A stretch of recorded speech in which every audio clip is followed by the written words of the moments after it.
Gap ఇవ్వడమా right sir chief guest కూడా ఇట్లా వస్తాడు అప్పుడు స్టాండ్ పక్కన పెట్టేస్తాను sir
check, check, check.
Esteemed guests, dignitaries, and industry leaders, it is an absolute honor to welcome our distinguished chief guest, Dr. V.K. Saraswatji, onto the event. Let us give a huge round of applause as we extend our warmest greetings. Sir, we are truly privileged to have you with us today. Thank you for coming.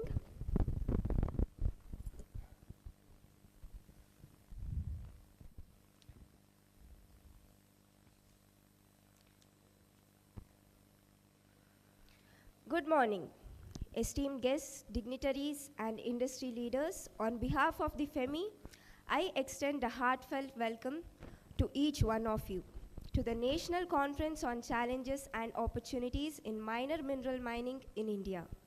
As we gather here today, let us take a moment to acknowledge the dedication and resilience of the mining sector in shaping the nation's economic progress. We encourage you to make the most of this time to network over a warm cup of tea, reconnect with peers, and lay groundwork for insightful decisions ahead. Please proceed with your registration and let us gear up for an impactful day ahead. Now I welcome our revered chief guest, Dr. V.K. Saraswatji, member, Niti Aayog, Government of India, onto the stage to grace the event.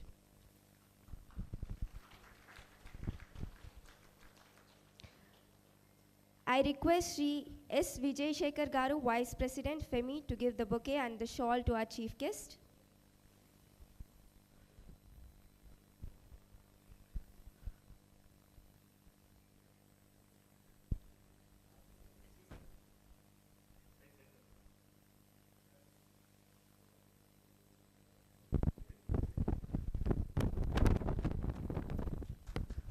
Thank you, sir. I now welcome guest of honor, Shri Praveen Kumar, Principal Secretary, Mines, Andhra Pradesh Government, to come on to the dais.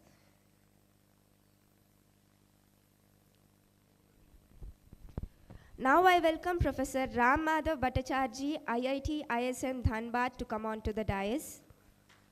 Let's welcome him with a big round of applause. I also welcome Shri Putta Ramakrishna Garu, Vice President, FEMMI, to honor the guest.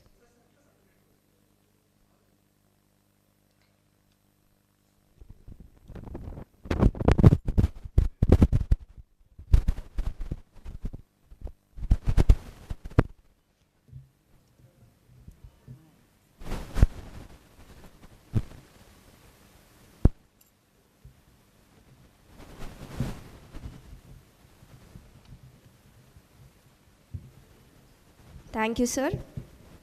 Now I request Sri Ramakrishna Garu to take a seat, and I request Dr. P.V. Rao Garu to honor Sri Ramakrishna Garu.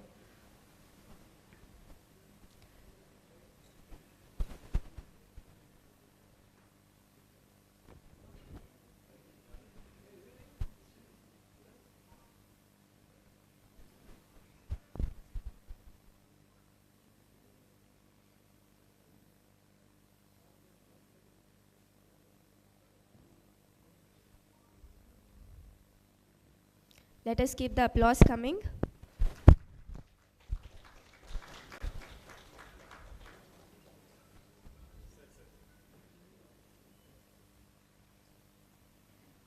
Thank you, sir. Now I request Narasaya Garu, Secretary General, Mining Engineers Association of India, to grace the occasion. Please come on to the dais, sir.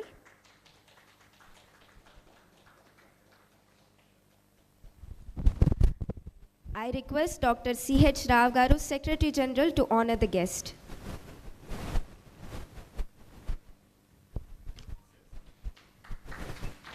Thank you, sir.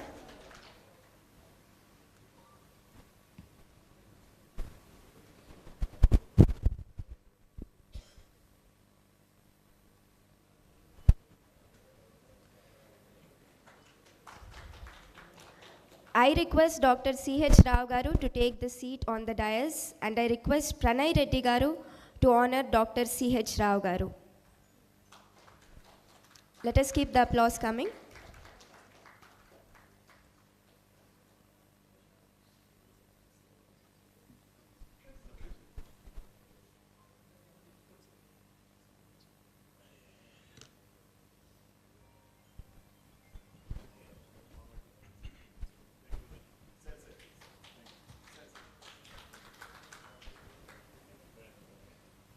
Thank you, sir. It is now time for a momentous tradition, the ceremonial lighting of the lamp, a symbol of wisdom and enlightenment. I kindly invite our chief guest, Dr. V.K. Saraswat, guest of honor, Shri Praveen Kumar IAS, and other dignitaries to step forward and illuminate this occasion with their presence.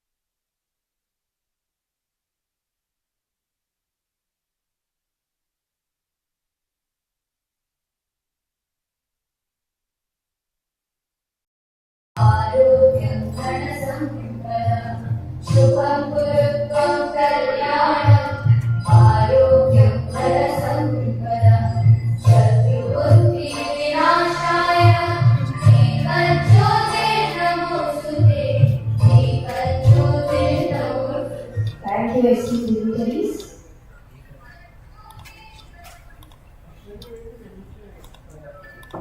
And now, to set the stage for today's deliberation, we have with us a distinguished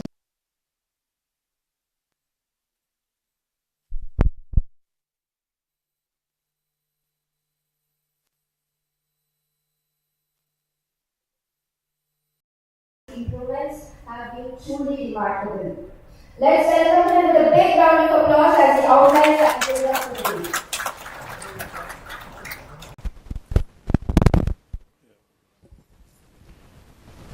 I welcome our chief guest and dignitary, Dr. V.K. Saraswat ji, and other guests on the dais, and other dignitaries on the dais, and members of FEMMI, media, and the gentlemen. I thank Saraswat ji for allowing FEMMI to present our case in the IMC meeting last year on uniform taxation, one nation, one mineral, one tax. Now I thank him again for mainstreaming the minor minerals into national discourse and accepting our request to be here today. From the data sheet and information received from the Ministry of Mines recently, it is clearly apparent that both GDP and GVA, gross value, of minor minerals are marginally higher, about 20%, than the major minerals. This provides more responsibility on both center and states to focus more on the minor minerals and remove the roadblocks for the growth of the industry. At the heart of today's discussion lies a fundamental question. Do we even need to call the minor minerals minor minerals? The very term minor over the years marginalized the industry that sustains millions of livelihoods, supplies critical inputs to key industries, and contributes significantly to the state revenues. The minor mineral sector is neither minor in economic value nor its employment potential. And despite critical importance, the sector remains fragmented, burdened by regulatory disparities, and trapped in an uneven policy landscape across the country. Let us take a moment and acknowledge the contradictions that hinder the growth. One, the patchwork of regulations. Section 15 of MDR Act grants states power to frame their own laws and rules. Now, the recent Supreme Court has given enough arm to levy. And this leads to unequal and a non-uniform regulatory terrain. While autonomy in the governance is essential, the lack of consistency across the states has stifled investment, curtailed growth, created an environment of unpredictability for industry players. There is no safety for small, micro enterprises across this country, especially in the south. Conflicting central and state laws, variance between central laws and state policies, they led to inconsistencies in taxation, mineral concession policies, lease terms. So this disparity has hampered downstream industries that depend on stable mineral supply chain. Most important thing is auction without valuation. It's a policy paradox. The auction system, intended as a price discovery mechanism, has been blindly imposed on minor minerals without proper mineral evidence or resource validation. Unlike major minerals, where mineral evidence is a prerequisite, minor minerals are being subjected to an auction regime based on notional valuations derived from arbitrary multiples of dead rents or royalty percentages. This is not just unscientific, but fundamentally flawed and contradictory to the laws of auction rules, auction theory. We know that auction theory is such a huge subject. Nobel Prizes are won and lost on that thing. So this defies auction theory. Then the competitive populism and over-taxation, we all know what is happening in the states, and the pressure to generate quick revenues, where minor mineral revenues are the low-hanging fruits, the increasingly relied on excessive taxation on minor minerals. In some cases, taxation burden is risen up to 450%. In the case of Andhra, Telangana, even in Tamil Nadu, 450%. So it has stifled the growth. Mass closures of the mines, sir, there is 50% mines, out of 4,200 odd mines in Andhra, 50% of the mines are closed over the last 3-4 years. Same situation in Tamil Nadu, Telangana, Karnataka. The situation is very bad, sir. And then this is unsustainable at the time we address the long-term implications. The question of national policy. Why don't we have a national policy for minor minerals? We have a national steel policy, we have a national coal policy, a critical mineral strategy. Why there is no comprehensive framework for minor minerals? Minerals that are integral to housing, infrastructure, growth, urbanization, manufacturing. Most important thing is many states are resorting to revenue-centric policies rather than growth-centric policies with reference to minor minerals. In Tamil Nadu, Telangana, Karnataka, and Andhra, as I told you, 50% mines are closed. A thriving mining industry inherently creates revenue, generates revenue. Revenue is a byproduct of growth, not the other way around. So then what we intend to do is we need that policy evaluation. If states have processes to evaluate both the new and existing policy impacts, especially regarding the socio-economic profiles of the minor mineral industries, which are micro and small enterprises. So lastly, most importantly, the breakdown of administrative machinery in the state. Lawlessness, utter lack of respect to the orders of constitutional courts by the government machinery and department is very sad. We are seeing many such examples continuing irrespective of the regime change. This is happening especially in southern states. We have in the next presentation, I'll explain you, sir, in district after district, what is happening to some of the minerals, how permits are not being issued from past 9 months, despite constitutional court orders. At the time that central government proactively take necessary steps, both through MMDR Act amendments and interventions to save the mining industry from the brink of disaster. We are already in disaster. I thank Dr. Shaswatji for gracing the event and mainstreaming the minor minerals into national discourse again. I thank once and all for attending the event. Thank you very much. Thank you very much for your insightful words, sir. Up next, we have the presidential address from an eminent industry figure, Sri Putta Ramakrishna Garu, Vice President of FEMMI. His vast experience in this sector will provide us with valuable insights. The stage is all yours, sir. Let us welcome him with a big round of applause. Good morning, everyone.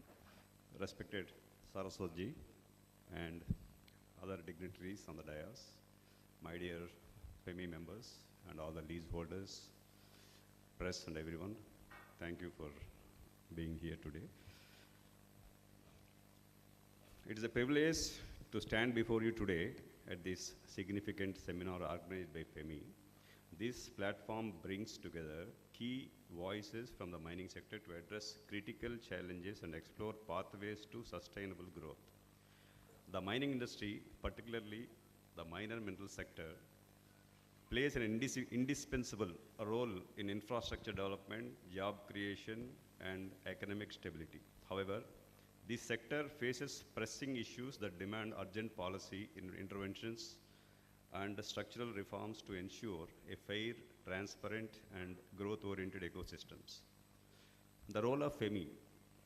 Since the inception, FEMMI has been dedicated to the welfare and advancement of minor mineral mines, which largely comprise small and medium enterprise, accounting for nearly 90% of the sector. We have actively collaborated with the state government, the Ministry of Mines, MOF, and Niti Aayog, contributing to various policy discussions and reforms. Our participation extends to IMC, Inter-Ministerial Committees, MOM workshops, GMDC committee meetings, FEMMI and MEA conferences, where we have advocated for the interests of SME minors. FEMMI has also played a key role in establishing subcommittees across different states to address sector-specific concerns. Additionally, we have been at the forefront of legal challenges against adverse state policies, ensuring a just regulatory environment for mineral miners. Key issues and our commitment. Our mission is to guide, support, and protect the interest of the minor minerals by addressing critical challenges, including regulatory and procedural hurdles impacting construction, operation, and compliance, mineral concession policies that need rationalization and uniformity, harmonization of state and central mining laws to avoid conflicts and inconsistencies, environmental concerns and their alignment with mining operations, taxation complexities affecting SMEs in mining, and last one, pit measurement challenges and the arbitrary imposition of penalties. Our appeal to the policy makers here, to foster a transparent and business-friendly mining ecosystem, we urge policy makers to consider the following reforms. 1, amendment to Section 15 of MMDRA Act to establish fair and transparent regulatory mechanism at the state level. Second, ensure state mining regulations align with central laws to avoid contradiction and legal uncertainties. Simplicity the taxation structure by adopting one nation, one tax approach. Enhance transparency in the utilization of DMFT funds for the benefit of mining affected communities. Last one, implement a balanced penalty system for minor violations to prevent excessive financial burden on small and medium miners. Finally, concluding, the minor mineral sector is a key contributor to India's development, and its sustainable growth is vital for the nation's progress. Collaboration between policy makers, industry stakeholders, and regulatory authorities is essential to building a fair, transparent, and effective mining ecosystem. Let us work together to create policies that support responsible mining, encourage fair competition, and drive economic prosperity. Thank you very much. Thank you very much, sir. Now we have introductory remarks by Professor Ram Madhav Bhattacharjee, IIT ISM Dhanbad, representing Ministry of Mines. Let us welcome him with a big round of applause.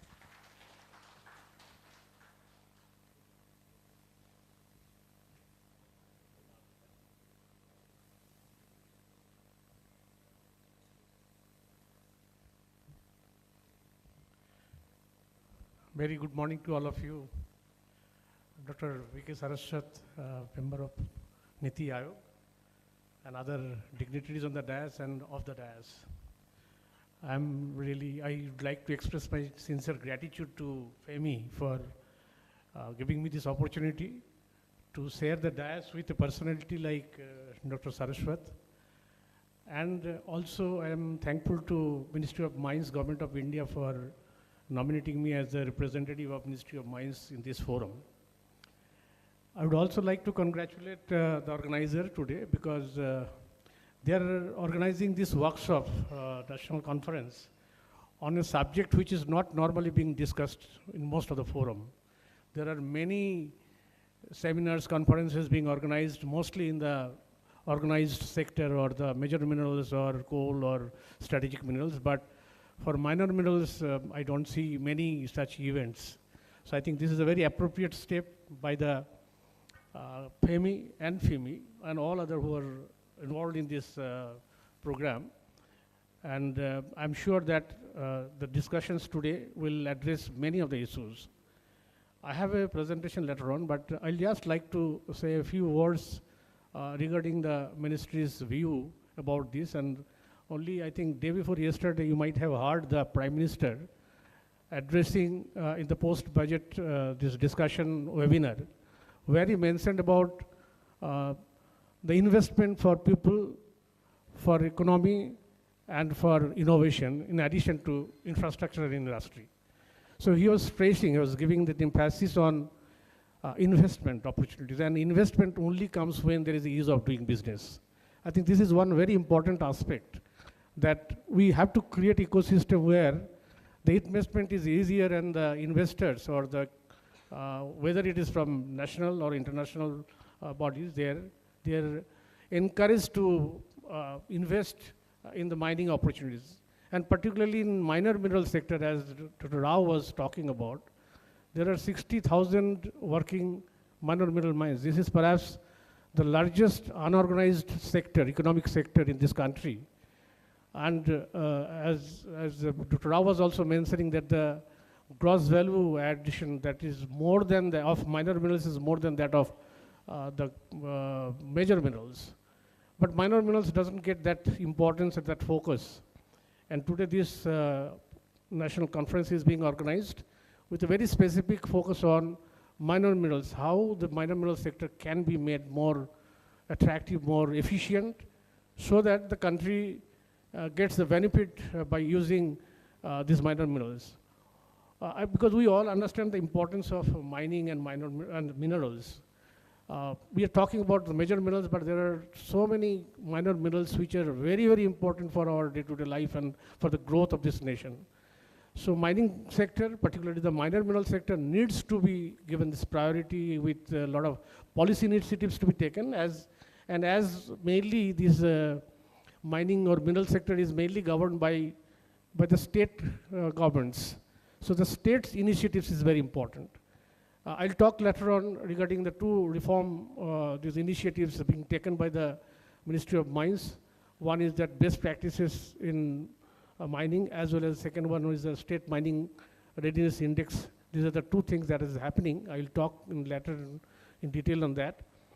But such initiatives are very much important, and the state governments need to develop the policy based on their local socio-economic, socio-technical, socio-political system to encourage and boost the minor mineral sector in every state, which may be very, very important for our future growth of this country. We are now talking about critical minerals. You all know that critical minerals are very important. Similarly, maybe the minor minerals, while doing so, we may also get, we can discover or we can explore whether there is any association of critical minerals with the minor minerals also. So there is a scope of further exploration. So there are a lot of issues which are very important for the minor mineral sector, and the states like Andhra or other Telangana or Rajasthan or Odisha, Madhya Pradesh, Chhattisgarh, they are having a lot of activities in minor mineral sector, but unfortunately this sector is not developed in the manner, in the fashion that should have been developed. So I'm sure that today's deliberations will be definitely addressing all these problems and the issues of all the stakeholders, including the miners, the mining companies, the governments, the user industries, and I'm sure that representatives from different stakeholders are present in this hall, and I'd expect that there will be good deliberations. People will ask questions and try to find out certain specific blueprint coming out of this conference. I wish the conference all success. Thank you very much. Thank you very much, sir. Next up, we have Mr. Narasaya, Secretary General, MEAI, to present a few introductory remarks. Let us welcome him with a warm welcome.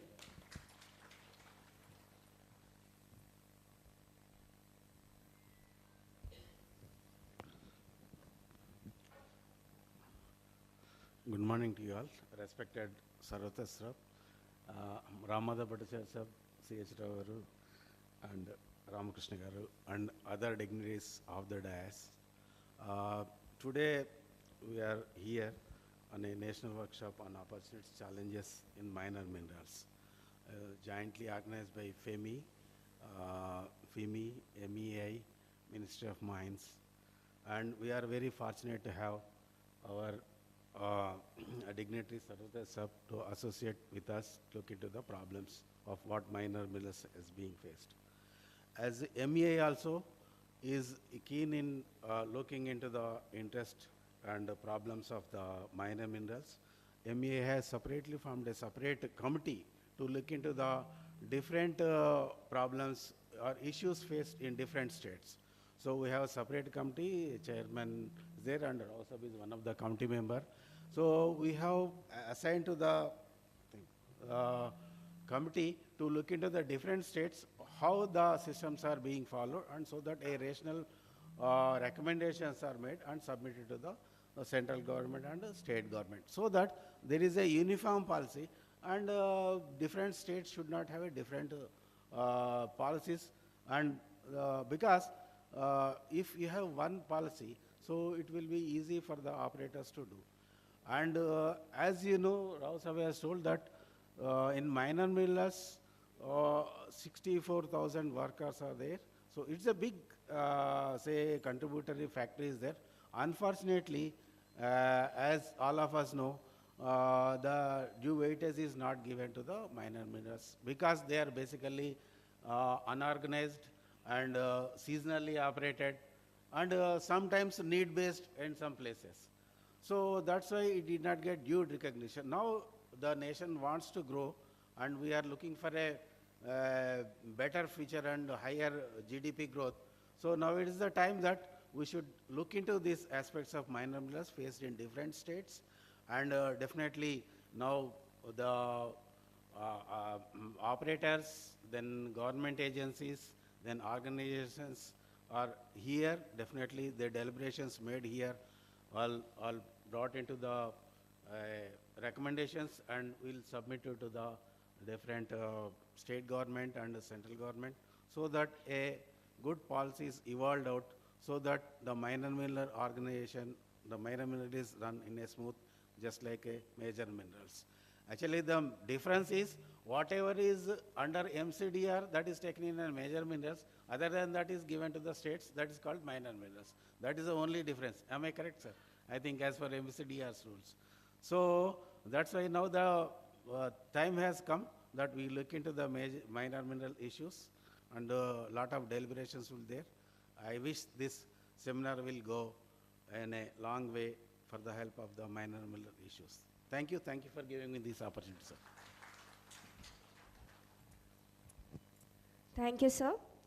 It is with great honor that I now introduce our chief guest, a visionary leader and a policy maker, Dr. V.K. Saraswat, Honorable Member of Niti Aayog, Government of India. His unparalleled contributions to India's economic and industrial development have left an indelible mark on various sectors, including minor mineral mining. Dr. Saraswat, we eagerly look forward to your keynote address. Let us welcome him with a big round of applause.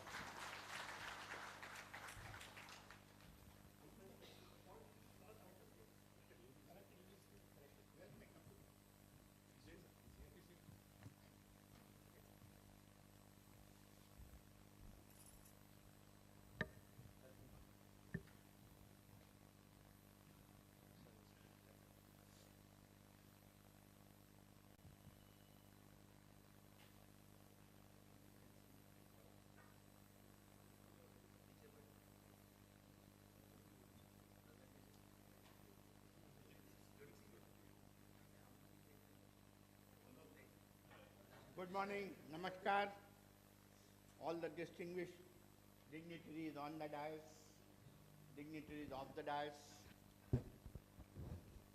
all the participants to this conference from the minor and mineral fraternity, members of the media, ladies and gentlemen. It is indeed a privilege and pleasure to address all of you today on a topic much like its subject matter remains largely beneath the surface of our national economic discourse. The potential and challenge of minor minerals in India. You must be wondering whether I have got any expertise in this area. I want to acknowledge that I have nil. Those of you who know my background, I come from defense. I used to build missiles. For almost 40 years, I built missiles for the country. And now, last 10 years, I am now part of Niti Aayog, where I've been exposed to large number of different subjects. Science, technology has been one of my forte. From time to time, I am also being asked to indulge in the policies regarding mines and minerals. Thanks to one person who is sitting here, my colleague, Sri Sarvana Bhavan. Whenever he doesn't find anybody to chair a committee, he says, Dr. Saraswati, you have to chair this committee on mines. So it has been since 2019, when the first time I chaired a committee on mines and minerals, and some amendments were issued at that point in time. Until very recently, when we have another committee, which were again looking at some of the policy issues with respect to major and minor minerals. So that is all I have.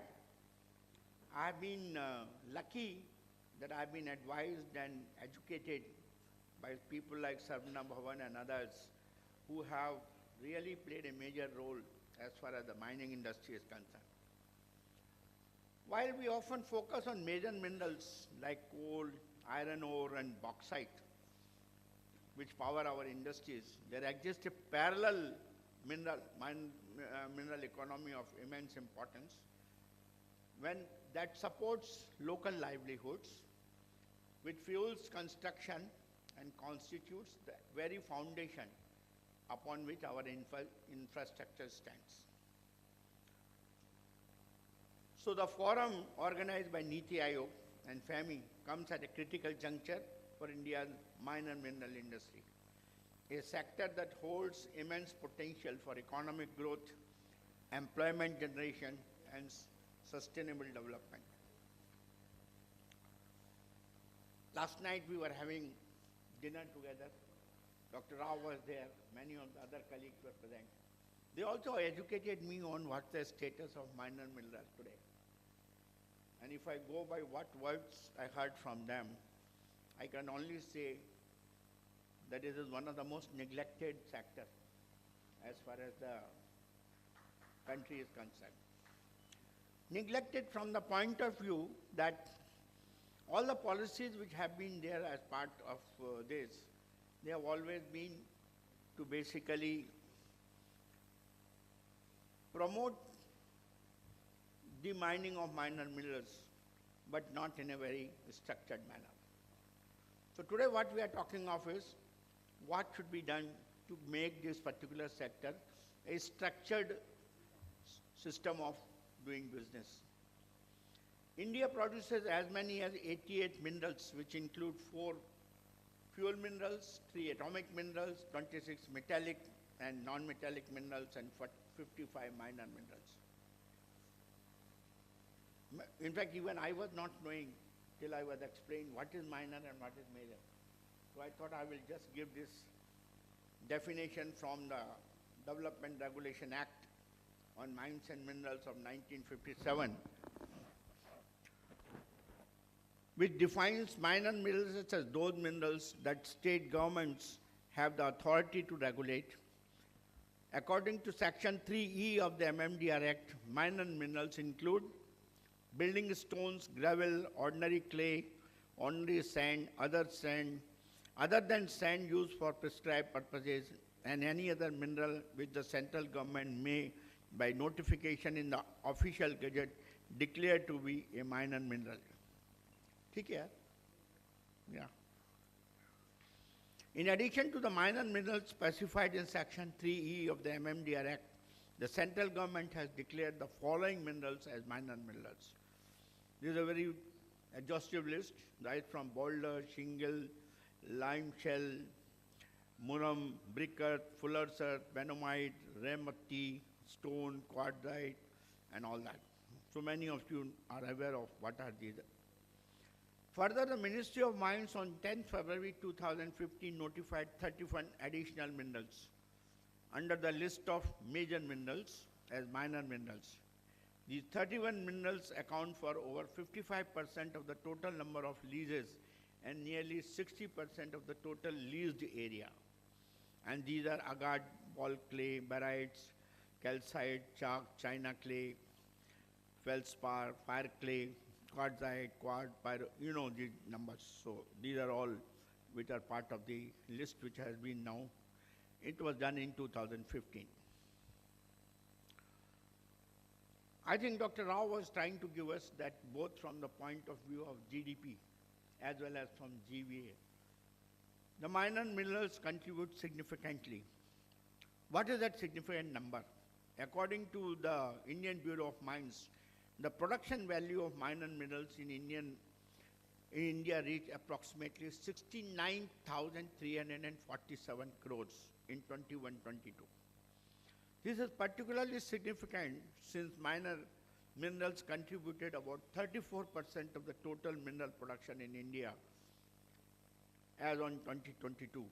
In case of minor minerals, the average employment is much higher as these are more labor intensive and comparatively low mechanization is prevalent. In fact, this provides both direct and indirect employment to millions of people across the country. The ratio of direct to indirect is about 1:10. Most importantly, these employment opportunities are distributed across rural and semi-urban areas where alternative livelihood options are fairly limited. And if you look at what the kind of a distribution we have across the country in various states, as for the figures of 21-22, Telangana, Rajasthan, and Andhra Pradesh were the top 3 states in terms of minor mineral value. Maybe it would have changed after some time, but I think this is the number in 21-22. Some of the figures I would like to mention here. For example, for Telangana, the value of minor minerals production was estimated to be about 10,728 crores for the year 21-22. The number of reporting mines was 39 in case of MCDR minerals. 36 minor minerals are produced in Rajasthan. About 16,817 mining leases for minor minerals and about 17,450 quarry licenses are there in the state.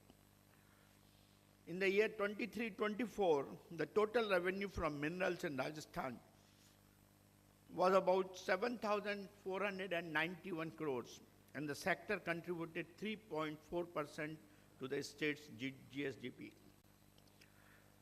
In the same duration, Rajasthan's revenue from minor minerals reached about 2,472 crores, of which over 75% contribution was made from 8 minor minerals. Masonry, stone, granite, marble, and sandstone contributed the largest share in revenue from minor minerals in the state. This sector generated direct and indirect employment for about 35 lakhs people. Andhra Pradesh, where I stand today, produced 60 lakhs 15,732 tons of limestone worth about 1,329 crores, which is about 13% share in India. So you can see the kind of contribution. These are some of the 3 major states we talk, but I'm sure Tamil Nadu and maybe some other states also like Madhya Pradesh and things like that. I think they are making a tremendous contribution. Despite the fact that this sector contributes significantly to the GSDP and the GVA, we are not giving it the due recognition. We are not giving it the due importance. I think that is why this conference is very important. Infrastructure and construction linkage. The constructor sector, which contributes approximately 8% to India's GDP, is heavily dependent on minor minerals. According to the Construction Industry 2023 report of Council, about 35 to 40% of construction costs are attributed to minor minerals and their derived products. The national infrastructure pipeline, with projected investment of 111 lakh crores by 2025, will require an estimated 1.5 billion cubic meters of sand, gravel, and crushed stone, all classified as minor minerals. So that is the kind of a demand you have. And hence, we should also look at when so much is the demand, so much is the resource available, and so much is the value of it as far as the GDP is concerned, employment is concerned. So what are the challenges in the minor mineral sector, and what are the probable solutions? First challenge is high non-operational mining leases and administrative delays. Across multiple states, nearly 50% of the minor mineral leases remain non-operational. Andhra Pradesh, of 4,056 leases, 2,018 are non-operational, with many facing delays due to environmental approvals. So administrative delay, environmental delay. Tamil Nadu, the once thriving granite industry in Madurai, has suffered setbacks due to excessive litigation and regulatory hurdles. We are also people who fight among ourselves. One fellow will not be happy with the growth of other fellow, and hence litigations will come, hence court cases will be there, and that will put the industry completely at the static form. Telangana and Karnataka, absence of clear policies and abrupt stoppages of transit permits has caused a stagnation in mineral production. I'm told the same thing is valid for Andhra Pradesh also. Last night we were talking about it. Rajasthan, over 25,000 leases are entangled in environmental issues. What is the policy solution for this? We have to adopt a uniform and streamlined mineral concession policy. That is what Mr. Rao was talking about. We have to fast-track approvals for lease renewals and environmental clearances. You can't be sitting for years and months. I know that all the mining activity has some adverse impact on the environment. But we can bring out measures, we can bring out regulations which will put onus on the miners as to reduce the damage to the environment. We should say that the technologies, the processes which they use are not contributing to that kind of a thing. The technology has really evolved, and today we can have a very sustainable mining solution, even in the mine and mineral sector. Next part is taxation and revenue challenges. Some southern states, as told by Dr. Rao, have imposed exorbitant taxation rates up to about 450%, rendering mining as an unviable option. Revenue collection inefficiencies, outdated dead rents, and third-party collection models have further hindered the growth. Lack of uniformity in mine and mineral taxation and concession policies has created disparity between the states. I think Dr. Rao very nicely brought out at that time. So what is the solution? One nation, one mineral policy. I fully advocate that. For uniform taxation and fair revenue sharing model, which is put forward by FEMMI, is the direction we should work in. Eliminating outdated revenue collection systems and moving towards digital platforms for tax compliance. Today we have GST. Most of you are not even seeing, you are doing everything on the computer. Everything is going today. We have our income tax, how we are paying today. Everything is digital. So why all this thing cannot be done? The digital compliance of tax compliance, why it cannot be done? It should be done. A few words on environmental clearance, which is one of the major compliance burden. Delayed EC approvals have stifled the growth, with several projects awaiting clearance for years. Many states have reported overlapping jurisdiction issues between SEIAA and DEIAA, leading to prolonged delays. The introduction of drone surveys and retrospective penalties has increased compliance costs for small and medium enterprises. See friends, drone is a technology. It should be used for betterment. It should be used for improving fidelity. It should be given so that your surveys do a much better accuracy and things like that. It should also be able to tell you what is the kind of pollution you are doing so that you can take measures to control that. But if drone surveys are used for adverse impact, I think that means we are not using the technology in the right manner. So what is the policy solution? We have to fast track the EC approval through a single window clearance system. Now this is where I want to give a word of caution. That many times we have single window systems I have seen in many states. But ultimately that single window opens into 36 doors. So we should not be following that culture. A single window should remain a single window approach. Digitizing compliance and moving towards real-time environmental monitoring to reduce procedural delays. And we need for a transparent and fair mineral concession system. The absence of state-led mineral exploration programs has placed the burden solely on the private players, discouraging investment. I think this should be taken care of. The solution is a structured review of the auction-based mineral concession system. That should be done. Restructuring the first come, first serve for specific categories of minor minerals to promote entrepreneurship. We should do that. We should encourage state-led geological mapping and exploration programs also. So I would like to say unlocking the potential is sustainable and a growth-oriented approach. To realize the full potential of the minor mineral sector, we must align our policies with the principles of sustainability I mentioned to you. Inclusivity, we should not leave out anybody in the social structure. And economic viability. If we are going to have 450% tax, economic viability goes for a toss. So we cannot have systems like that. Our collective objective should be to encourage states to adopt technology-driven governance, digital mining permits, e-auctions, and artificial intelligence-based monitoring. Sir, this is a very important tool which has come as a part of technology.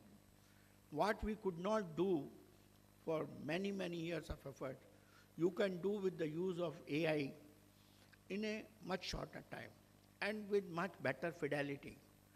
Only thing is you should have a very strong database.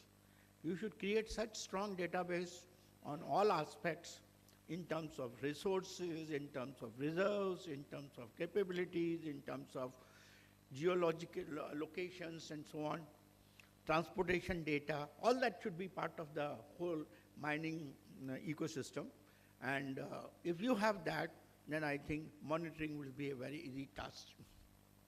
We develop a roadmap for integrating the minor mineral industry into the national GDP framework. We should foster partnership between the government, private industry, and research institutions to drive innovation, and ensure that environmental compliance is streamlined rather than a roadblock for responsible mining. Sometimes what happens, we make compliance. It is good to have some compliances because regulations have to be followed. But compliance should not become a choking point. Compliance monitoring should not become a choking point. It should become a facilitating point. And that is what the administration has to do. That is, make sure that the chokes are removed. Some of the decisions of Niti Aayog on minor minerals which have been taken, I would like to highlight that. Based on the recommendations of the Interministerial Committee findings, quartz, feldspar, mica, and barytes have been brought into the major minerals category from the minor minerals category. Once categorized as major minerals, there would be an increase in exploration and scientific mining of these minerals, which are important sources of critical minerals. I would like to conclude, but before I conclude, I would like to say a few more words. When I came to Niti Aayog in 2015, the 2015 Act was the first mining act. After many, many years, that has come, MMDR 2015. And then we had a lot of issues in the implementation of MMDR 2015. Then came the exercise, what we did in 2013. Again, we had a lot of issues in implementation of the regulations which were put in place as far as 2000, or the processes, not regulations alone, or the process, the auction process and things like that. When we got feedback from large number of miners, whether minor or major, all of them had one major problem. Implementation of any policy for an ongoing system where mining is already going on, based on the previous policies, the previous indications. How do you manage that in the framework of the new policy? So the most important thing is, whether it is the state government or the central government, all governments have to evolve a transition management system. If a transition management system is not there, it is not like that the railway train is going, suddenly you put a brake, and then now you wait for the track to be cleared and relayed, and again then start. It cannot be done. Because the process of mining continues. People have made investments, and those investments cannot go into a waste. People have employed, those have to be remaining in employment. So the continuity of the business process should be ensured. So transition management is one of the major requirements whenever there is a policy paradigm shift. In fact, there's a general statement I'm making. It is valid for mining so much. It is valid for everything. And for any country's economic growth, policy continuity is one of the major requirements. When we discuss in Niti Aayog, what is the main factor to attract investment, whether it is domestic investment or foreign investment? It is a policy continuity. If you have a policy continuity and there is a progressive way of projecting what are the future changes likely to be and from when it will happen, taking into account the gestation period required for transitioning from what is happening today to what will happen tomorrow under the new policy regime. That's the most important thing. Everybody expects that he should know what will be the tax structure in 2035. You can't say year on year that my tax structure is going to change. So this is the point of policy continuity, which is very important. To conclude, I would say as India sets its sights on Viksit Bharat 2047, the minor mineral industry must be revitalized to support economic expansion, infrastructure development, and job creation. Niti Aayog, along with the state governments, industry stakeholders, and experts, must chart a decisive course towards sustainable mining. Friends, I want to overemphasize this word of sustainable mining. Many of you have been mining for many, many decades. In fact, yesterday there was a gentleman who said for the last 120 years, the family has been in the mining process. So that means, but what is the level of improvement we have made in the mining process to ensure sustainability? That is a big, dark view, so we have to take care of that. Niti Aayog, this workshop is not just about addressing challenges, it is about unlocking the possibilities and ensuring that the mine and mineral sector flourishes as a key contributor to India's economic and industrial future. I want that you should come out with specific recommendations, which will be certainly taken by Niti Aayog and our government of India, where we'll be able to look at them. In fact, I want to also mention to you, whenever we have had any policy decision, policy discussion, we have always involved all stakeholders. In fact, last meetings what we had, which I mentioned to you in 2024, I think we must have had about 10 to 15 stakeholder consultations with state governments, with the miners, mineral miners, major miners. And we have even asked them to give all the kinds of issues what they have in writing.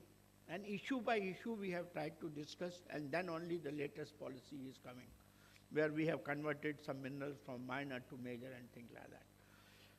So the effort is made to satisfy the largest cross-section, but still there could be anomalies, and those anomalies should be, the beauty of the policy should be that such anomalies should be minimum.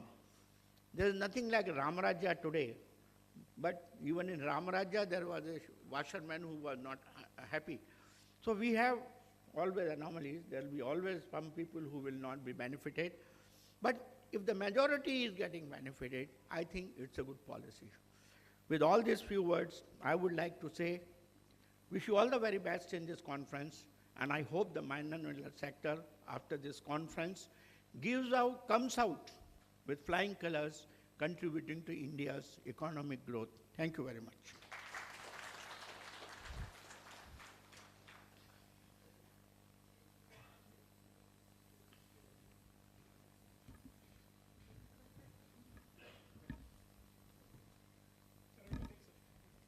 Yeah, you connected.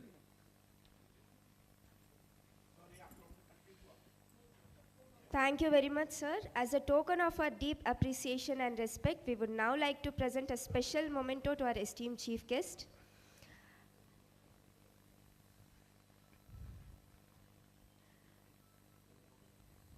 Sir, it is a Buddha idol, a symbol of peace, wisdom, and enlightenment, deeply connected and in representation of the rich heritage of Amaravati.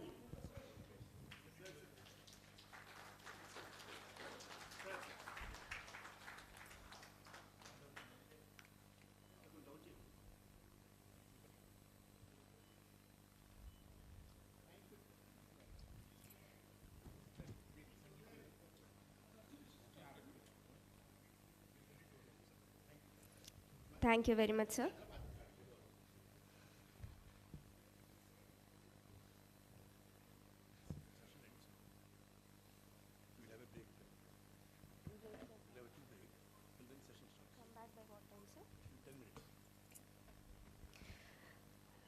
Gentlemen, we'll be having a short tea break. We encourage you to network and connect with your peers during this time.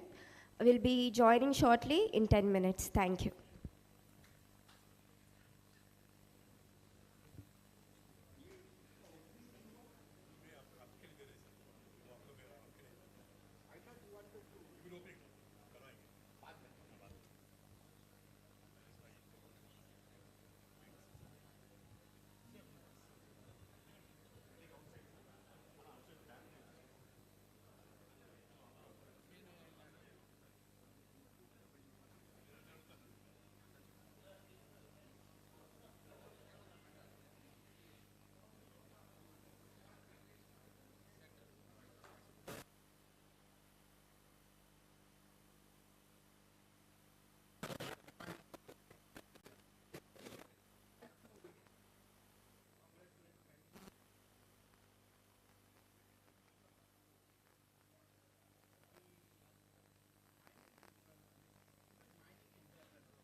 Hello.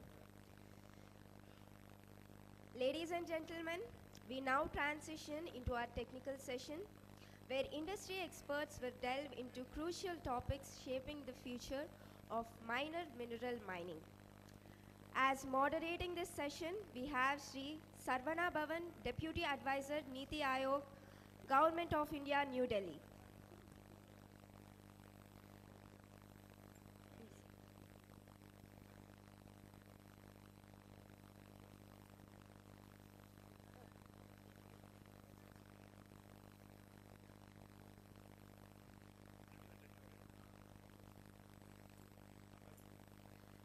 I request our chief guest, Dr. V.K. Saraswat sir, to join us on the dais for unveiling the book.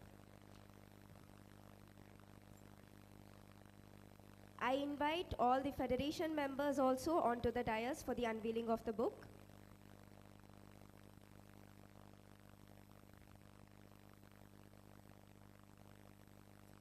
Let us give a huge round of applause.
Mechanisms, taxation versus industry growth, policy recommendations for sustainable development, and reforms in minor mineral concessions enhancing administration and taxation policies, role of the central government monitoring state administration and adherence to laws, sustainable development models and 2024 goals, the vision for uniform minor mineral policies.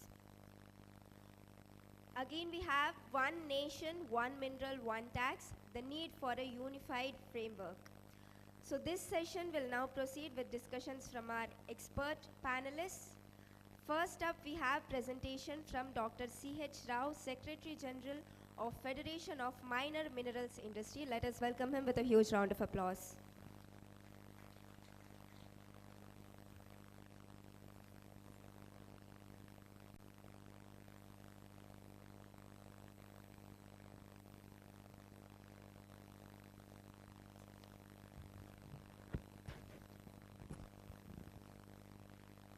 Good morning, one and all. Respected member Niti Aayog, representatives from FEMMI and other dignitaries on and off the dais. It's a very great morning in Vijayawada that we have assembled for a very rare subject on minor minerals, because I've been in this mineral domain for 28 years, almost 29 years, but never I have attended a conference on minor minerals. So that itself shows that the significance that minor minerals has now garnered right now in the current spectrum. So when you talk about minor minerals, actually today we have a host of speakers from various spectrums, starting from Dr. C.H. Rao itself, and we have Mr. Bharadwaj from Indian Bureau of Mines, Shri D.B.N. Rao, Shri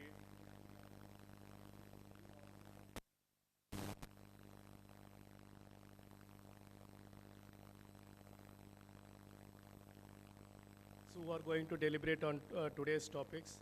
So the technical sessions are focused on policy issues, taxation, and what are the reforms which needs to be focused upon, and the role of the central and the state governments, and how sustainable the minor mineral industry should be existing, And finally, what is the way forward that we have to advocate in this current session?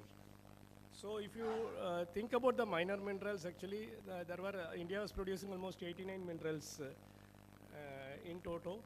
So out of this, most of the major minerals, most of the minor minerals which are there existing were with the major minerals pre-2015.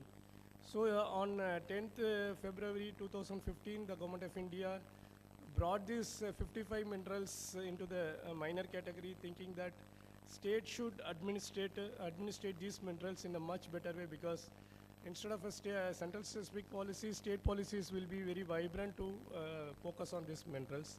So that is the way these minerals got shifted from major to minor.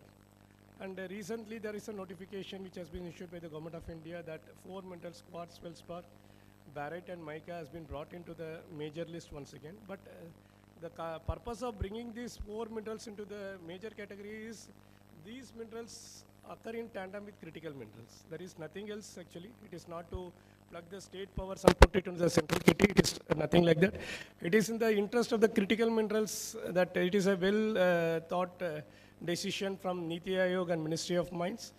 So we have brought 4 minerals, and there will be a little more minerals to follow the suit, because now the critical minerals is gaining momentum in the current domain. The fray.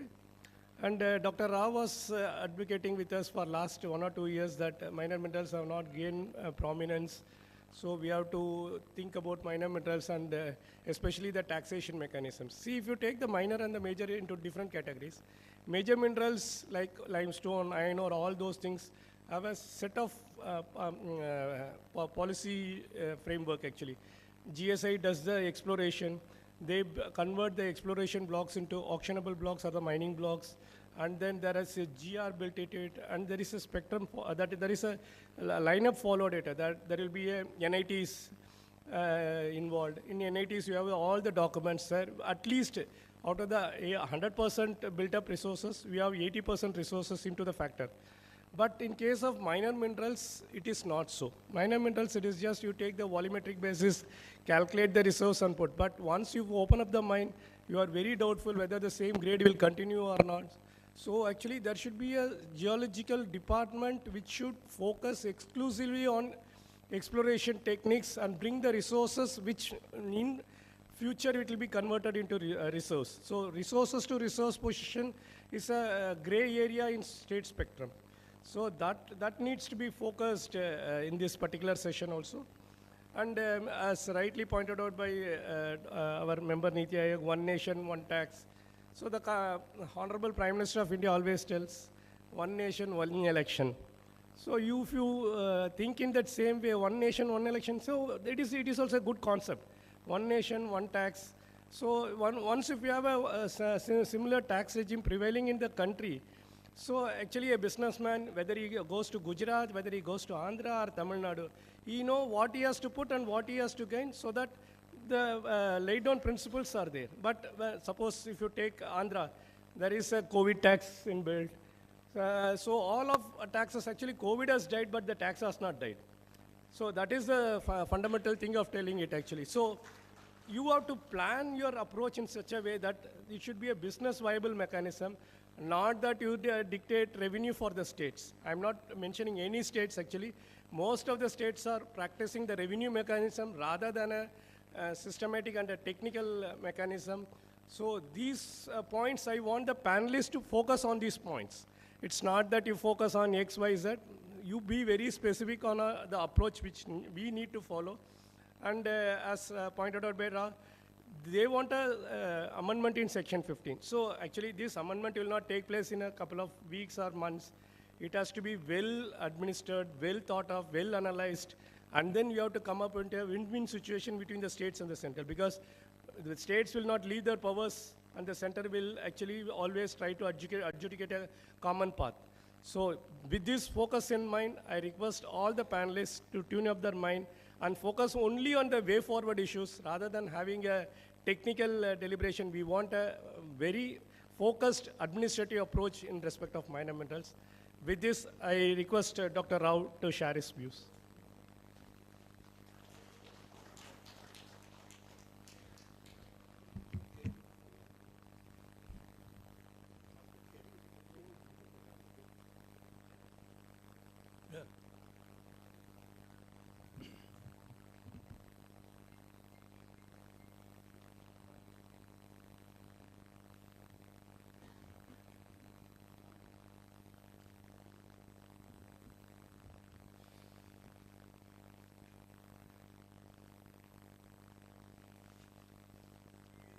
remote.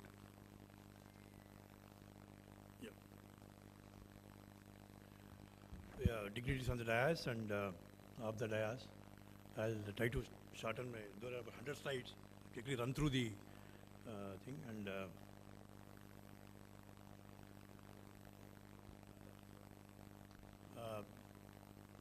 this is our opportunities and challenges. Yeah, good. Yeah, that's better. Remove the chairs. Sir. Remove the chairs. Come.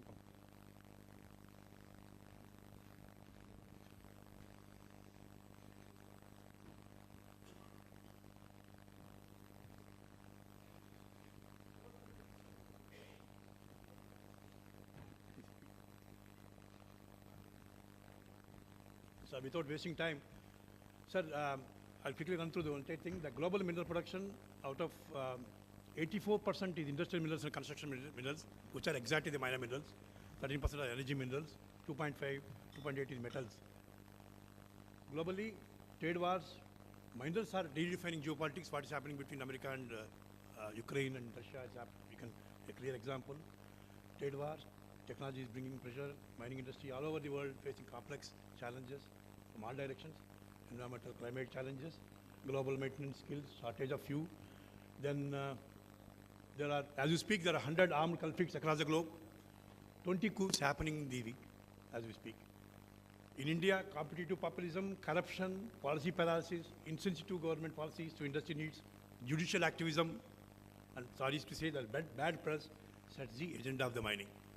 And then, sir, this is a very important slide. Number of mineral major, you can see that. Number of mines, 2,045 major, out of it only 1,200 are functional. In minor, 60,000 mines are there, about 35,000 are functional. GDP contribution, 0.4%. Minor is 0.49, about 20% more than major. GVA, again 20% more than major minerals. This is the difference you can see here. And the growth of the minor mineral industry from 1998 to 2024, about 900% growth. You can see the export potential of granite versus iron ore. Granite is $2 billion, vis-a-vis iron ore about $1.12. We have explored less than 10% of the GPA, and minor minerals occupy about 0.32% of the entire GPA of the state country. And then it's a very important point, sir. The Worldwide Wildlife Fund report says we are staggering 2.5 billion tons of sand production in India, and it affects biodiversity, disruptive habits, and soil erosion, altering landscapes. And then limestone, conversely, if you see the limestone versus sand, I think the actual figures are 451 million tons. I think they should correct me, Sigma people. The unofficial figures are about 650 million tons in India. And so this is a very important slide. The mineral extraction contributes only 0.77% of emissions, sir. Compared to power, agriculture, transportation, manufacturing, is less than 1%. Unnecessarily, the blame comes to mining only. And even NITI Aayog data, I don't see mining here. Agriculture is there, energy is there, and waste and other IPPU, its own NITI Aayog data. So this is the spec. Iron, steel, non-metallic contributions. I'll rush through this. Sir, I think we should actually, the time has come for linking emissions with carbon credits. Because there's one concept, sir, very important concept happening. Enhanced rock weathering is happening. That means if you expose the fresh rock to the air, to the open air, that is creating enhanced rock weathering, which actually captures the carbon, and its sequentially of carbon happens. So that means mining positively contributes towards carbon capturing when you expose the rock surface to this. That's the reason they are promoting powdered basalt, powdered dolomite, to spread across the agricultural fields to capture the carbon. In Europe, it's happening. In America, it's happening. There's a 20% additional growth for the farmers, additional revenues. So this is a very important subject, sir. we need to focus on this enhanced rock weathering concept. I'll send you this entire project. Definitely, sir. And I'll just rush through because our Bhattacharya will discuss about this. And FEMMI, Bhattacharya also talk about comprehensive report on state best practices. Ministry has conducted this program through FEMMI. I was part of this, the entire committee, the study team. Unfortunately, based on these various parameters, we have seen what is happening in the states, and it looks very pathetic. To use the word of Secretary Mines, I'm again reusing, the state practices are, except one or two states, maybe Rajasthan and Odisha, maybe MP. If you look at Andhra, sir, they are blank. None of the parameters Andhra is faring well. This sad story of minor mineral, major mineral best practices. They're not best practices, they're practices only. And this is state, other states. So I won't get into this. Only MP, you can see technology implementation, the entire thing is blue. And Rajasthan, of course, in sustainable mining practices. So this is a sorry state of affairs. This will capture the entire spectrum of mineral administration across the country, sir. And then I will rush through. Let us look at some of the few Union states. I'll rush it through. Rajasthan, a better policy compared to any other state. 34,000 minor mineral mines. Mineral auctions are moderately successful. The only state auctions are successful across the country. And then Tamil Nadu, out of 484 major mineral mines, 75% are non-operational since 2017 due to EC issues. 900 mines, minor mineral mines are closed. The government is concerned about only pit measurements. Out of 2,790 minor mineral mines, 50% are non-working in Tamil Nadu. In Karnataka, production cap due to Supreme Court's orders hampers the production and sales, inconsistent policies. We have discussed yesterday night about this. And then illegal mining policy issues. I'll rush to this. And then Odisha, mineral-rich state, no focus on minor minerals, contribution is also very low, and no transparent leasing policies also there in minor minerals. Jharkhand, very mineral-rich state, no minor mineral policy, and mineral mining auctions are unsuccessful there. In Chhattisgarh, excellent mineral-rich state, catalyzation has happened there. It hampered the auction process. Nothing is happening in Chhattisgarh. And then Telangana, policy paralysis from last 6 years, out of 2,154 mines, 40% are closed. Pit measurements is the issue, and economic and social fallout, long-term sectoral damage. In Andhra, I want to focus here. 450% taxation, as we discussed earlier, 50% collapse of mining, no investor, no growth. Since 8-9 months, no permits to quartz, mica, and silica sand mines, despite the court's directions to give the permits. So what is happening in Andhra? 9 months, there are no permits. High Court was there. More than 1 lakh workers are jobless. Wealth generation is lost. Crores of revenue is lost. Leaseholders are subjected to undue pressure to sell the produce to a cartel. It's an open secret who is behind this. Policymakers are non-responsive to the issue. There are multiple news articles, media articles, no response. We have hope minor to major transition might bring some central government to play a critical role in sorting out this issue. This cartelization is creeping to other minerals too in the state. So this is the thing, sir. I think I will skip this. Illegal activity. So one more important thing is non-affordability of mineral taxes coupled with GST and RCM, the prime reason for tax evasion. If taxes are affordable, miners will pay. If they're more unaffordable, they will try to avoid. So affordable taxation is critical. Technology infusion, all that is not yielding any results because there's no trust. Without trust factor, technology cannot bring in mineral administration. Deficiency of trust, that's a part of NMP also. GST-related issues, AP government has introduced one additional tax burden during COVID called consolidation tax. It's a short-term measure. They said it's a short-term measure. It's 100% of royalty for all the vendors, 50% on granite. Then there is an additional burden on RCM and consolidation tax. The GST for road metal is 5%, whereas the RCM is 18%, whereas during the VAT regime, the RCM is only 5%. So this has to go, sir. Both the consolidation fee and the RCM should go from the road metal sector, which is a very important sector for Andhra. Minor mineralizations should not lead to the business closures.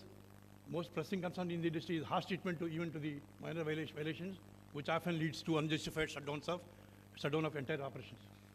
Small procedure lapses or documentation errors should not result in the complete closure of the mining operation.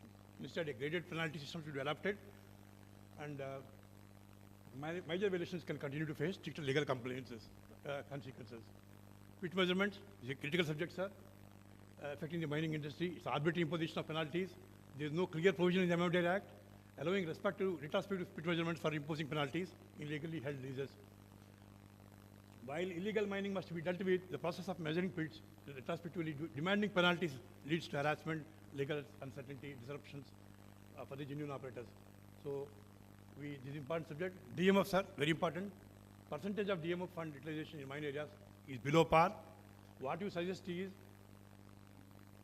FEMMI advises that amendments to be made where at least 10 to 20% of the DMF fund collected from the clusters be given to the village development nearby. So they will be happy. There won't be friction between villagers and the mine areas. State OMPs should not be monitored by SL. So what we also ask is, let the state OMPs have a dashboard in the ministry so that they can monitor what is happening in the states, why they are not functional, why the permits are not being given. So this mechanism we need to dive through, sir. So, and the ultimate result is it's a complexity. You know, VUCA factor. In Niti Aayog, I heard that word, complexity and volatility, and then ambiguity, and then uncertainty is ruling the mining industry across the states. And then I'll come to two more subjects and finish up the discussion. Mineral auctions, how they have failed in minor minerals, I will explain you, sir. Compared with other countries, most of the countries are first come, first served method. Only China, India, they have this auction mechanism. And so their basic presumptions are first come, first served works on the principle of risk and reward. I apply for a quarry lease, spend some money, few lakhs, crores. If I get a reward, I get. Otherwise, I risk it and go. But whereas in auction, the basic assumption is resource has no number, whereas reserve has a number. The difference is a quantification. Unfortunately, without quantifying the deposits, minor minerals are put on auction. A fundamental flaw in the system. So we cannot auction what we cannot quantify. And then one more premise is not moving.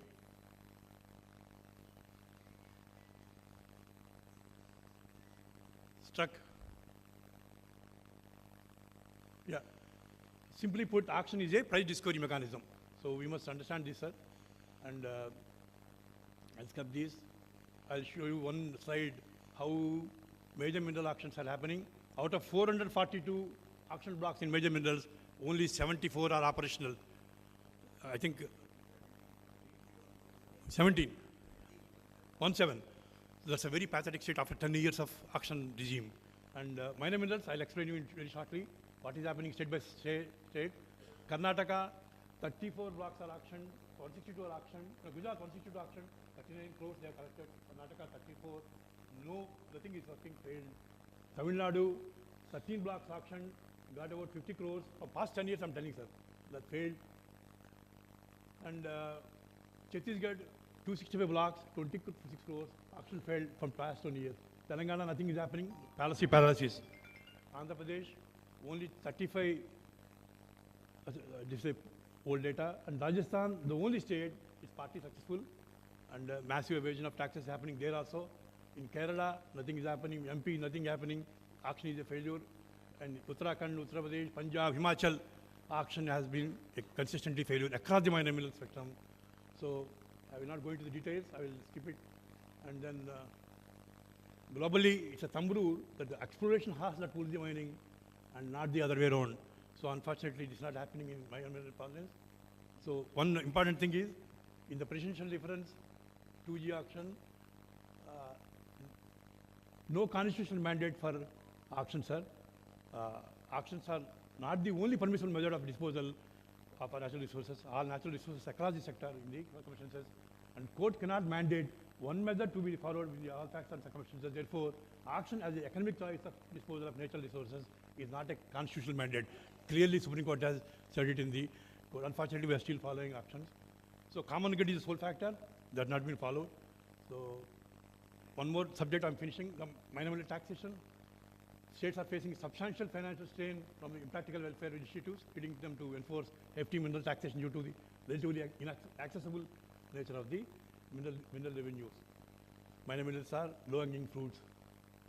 So you see the disparity between major versus minor, sir. Granite, building stone, red metal, there are major minerals per hectare, per area, per year. This is the lakhs of rupees of dead rent. Copper, gold, iron, coal, the dead rent is very, very low. So this is a huge disparity. And then consequences of high taxation. So you can see 350% taxation across the mineral spectrum in Andhra, that's happening in Telangana also. So I will not go into details. And then cumulative tax effect is we have already discussed. The about 50% fall of leases, and then closure of mines. So these are all intricate data, state by state, district by district. So I will not go into this. And you can see the pit head cost is crossing the sale price in one mineral, granite. So this shows how we become unavailable. And then finally, sir, the way ahead is revise the failed policies of auction. Supreme Court recently said to review policies every decade. I think the time has come to review the policies of auction also. Central government should take initiative to work on the minor minerals. We have discussed that, uniform taxation of minor minerals, one nation, one mineral tax, MSME mines, and Center has to change Section 15, periodic monitoring of state policies, and then misinterpretation of the fee, and in Section 15 that we have discussed in the interministerial committee meeting in Niti Aayog. I think we'll again bring that to before you, sir.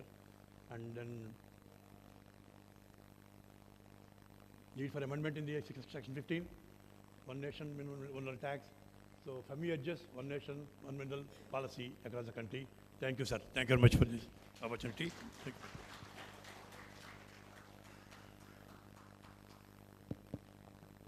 Thank you, Rasa. Thank you for the insightful presentation. So, Dr. Rao was focused on state-specific perspectives, tax structure which is hurting the industry, and monitoring the OMPs by a portal devised by Ministry of Mines, and a uniform taxation of minor minerals. So, the floor is widely opened by Dr. Rao. And now I request Dr. Bhatia from Federation of Indian Mineral Industries to present his views. Over to you, Bhatia, sir.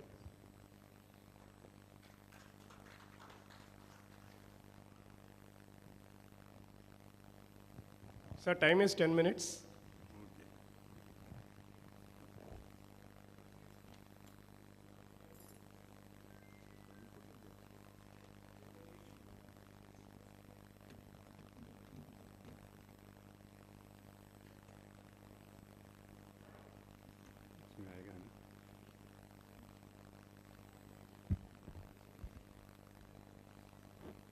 Namaskar and good morning.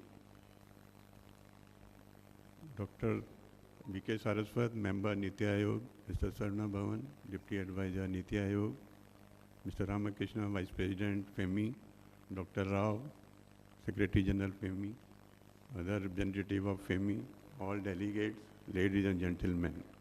It's really my proud privilege that I am here before you for delivering my views on this very, very important aspects of the mineral sector. First of all, I compliment FEMMI for organizing this much needed workshop where all stakeholders are there. I think for the first time such a workshop is being held. You might be aware or maybe not be aware that for the first time in India, the legislation for the mining came into force on 13th December 1894. So I think ever since then, I don't remember, I also have more than 40 years experience that such a workshop exclusively for minor mineral has been held.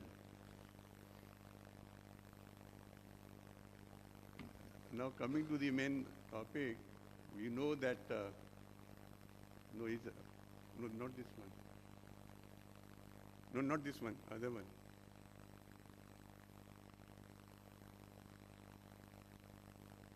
It will be written BK40.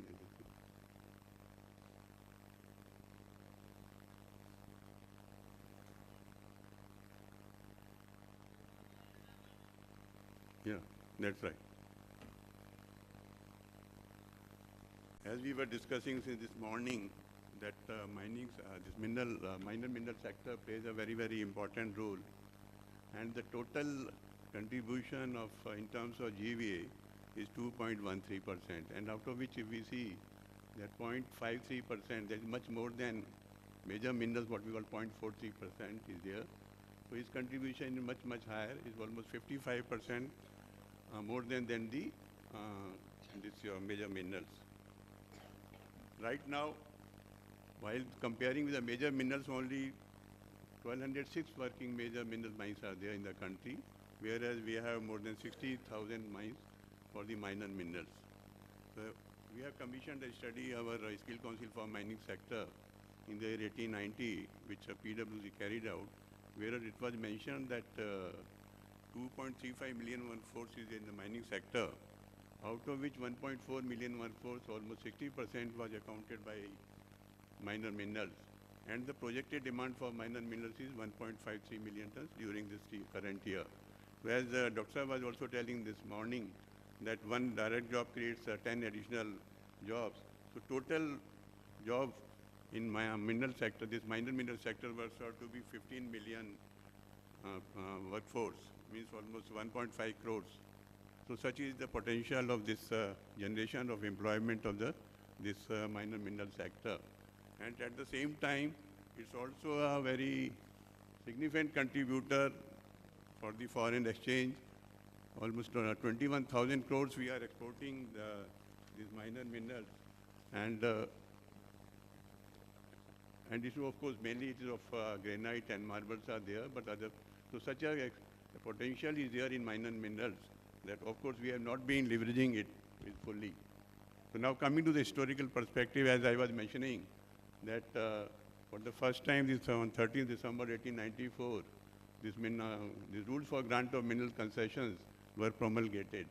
But that time, no mention of minor minerals was made.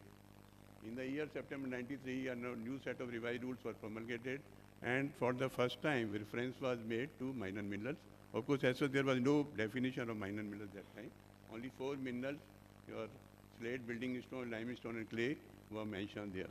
Then, post-independence, for the first time, this Mines and Minerals Regulation and Development Act 1948 came into effect, and that time also no provision was made for relating to minor minerals. However, subsequently, this Mineral Concession Rule 1949 were introduced, whereby this around 19 minerals were mentioned.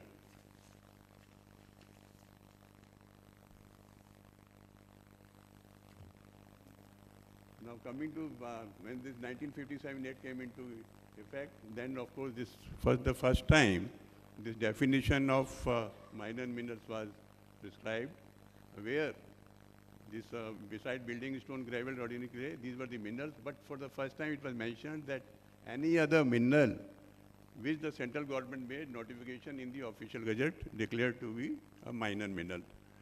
It means that it was a given power to the central government that any time they can declare any mineral as a minor mineral.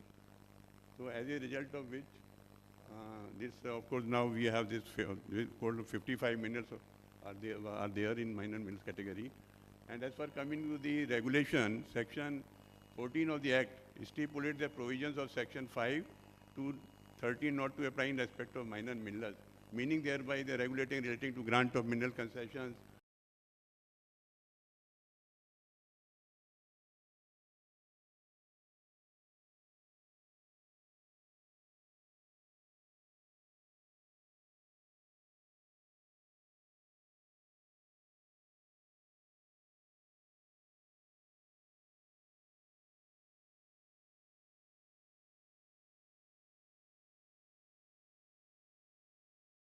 In 2015, subsequently 31 minor minerals were added, and total then we say that 55 minerals are there, but in effect there was 4 minerals which were in both categories, so effective that time were 51 minerals. Now recently 4 minerals have been taken out of the minor minerals and included in major minerals. So total in 47 minerals are right now there. Now 3 more minerals, I think dolomite, laterite and limestones are also being declared as major minerals. In effect, now there will be 44 minerals will be categorized as minor minerals. Now coming to this, as we have been mentioning this morning also, speakers have been mentioning, there is a wide variations in terms of regulatory regime, in terms of taxation, grant of mineral concession in different states. Since state governments are empowered to make rules in respect of minor minerals, each state has its own rules and policies. This has led to a lot of variations in respect of regulatory regime in terms of mode of grant of mineral concession, their tenure, taxation, etc., etc. In some states, in fact, most of the states, they are following now auctions, and some states, of course, first come, first served basis is also there. Now, as I was mentioning, there is a lot of variation rates of royalty. Just for example, if you take bentonite, while AP is charging 44, Telangana, the Karnataka is charging as high as 500 rupees.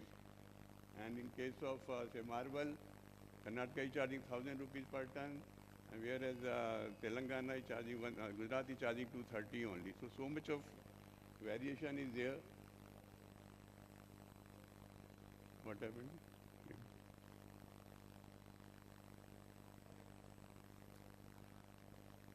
As you know, that in India, this taxation on minerals is the highest one.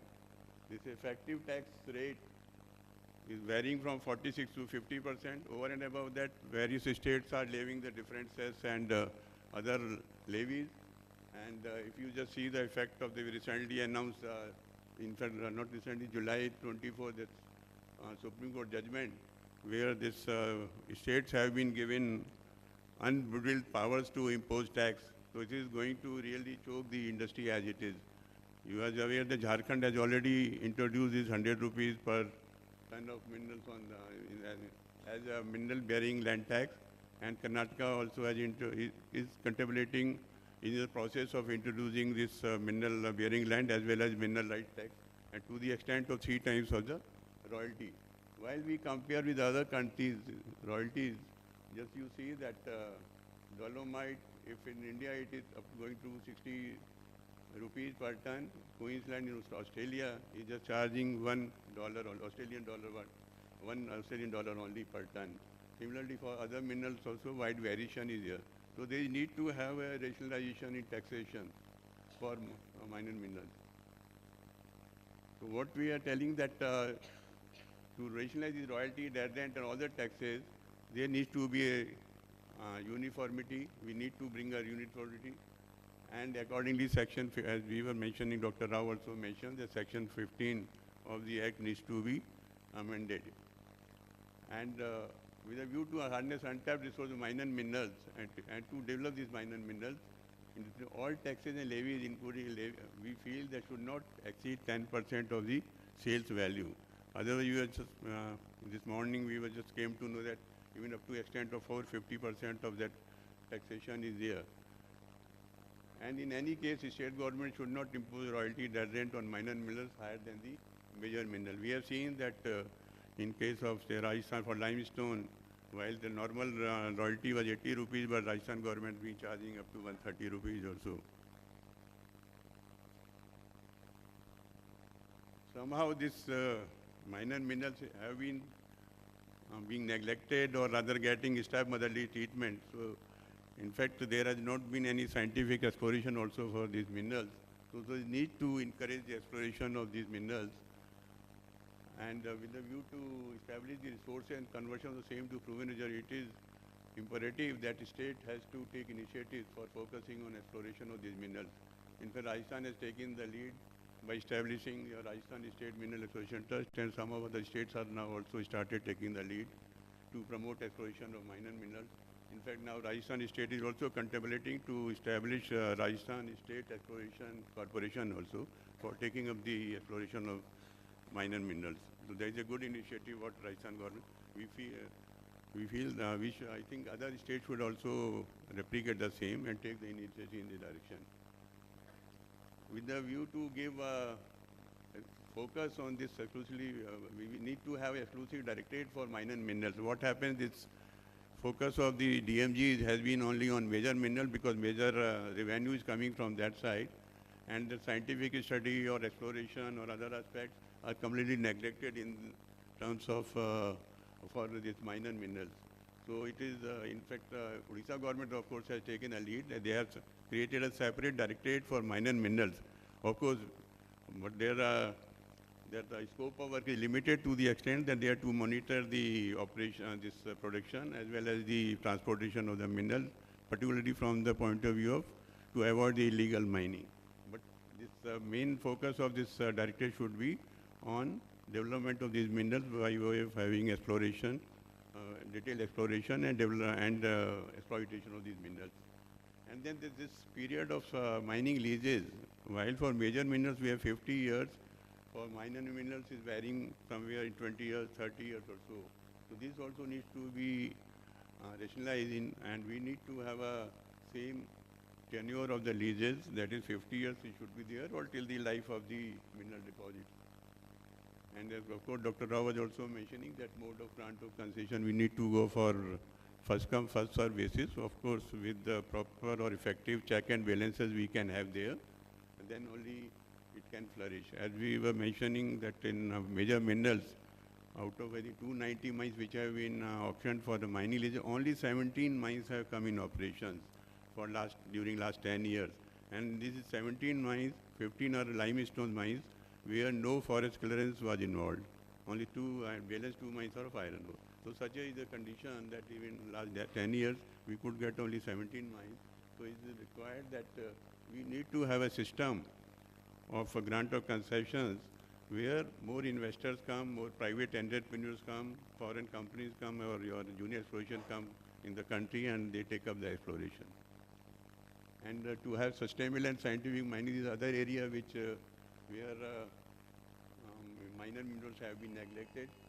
So though we have a SDF sustainable development framework for major minerals, but for minor minerals nothing of that system is there.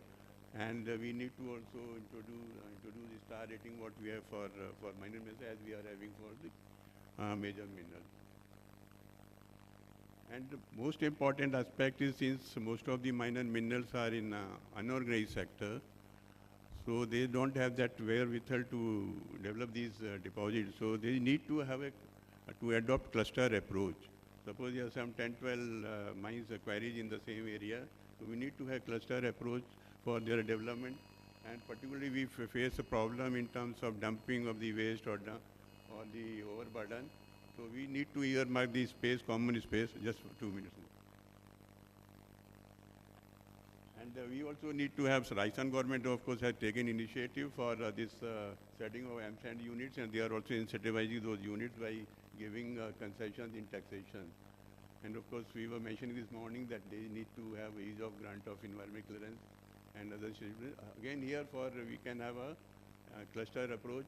We understand recently government of Gujarat has taken initiative in this by adopting the cluster approach and going for the granting the clearances for both EC as well as C. And then most important is capacity building and skilling of workforce, considering that this is an unorganized sector. So there is a need for having regulatory training and development of the employed workforce. And they should be formalized, and under NSQF should be brought. And the CMS is there, which has been authorized by Ministry of Skill.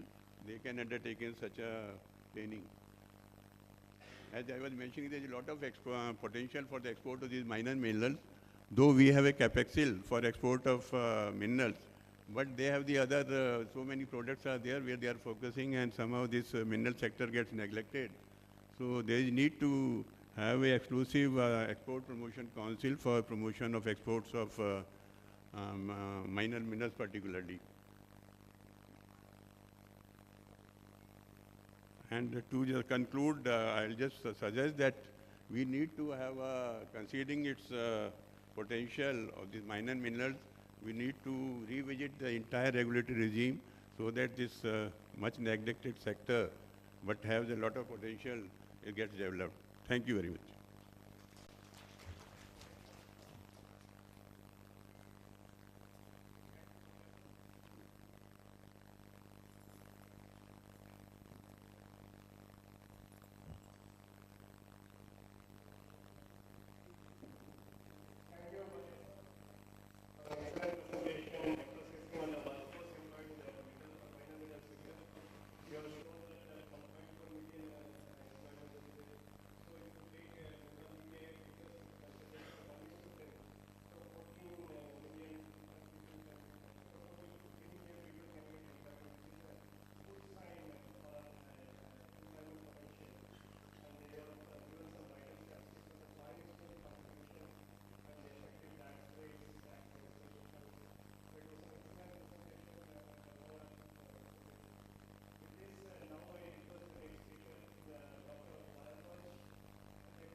Let's welcome with a big round of applause.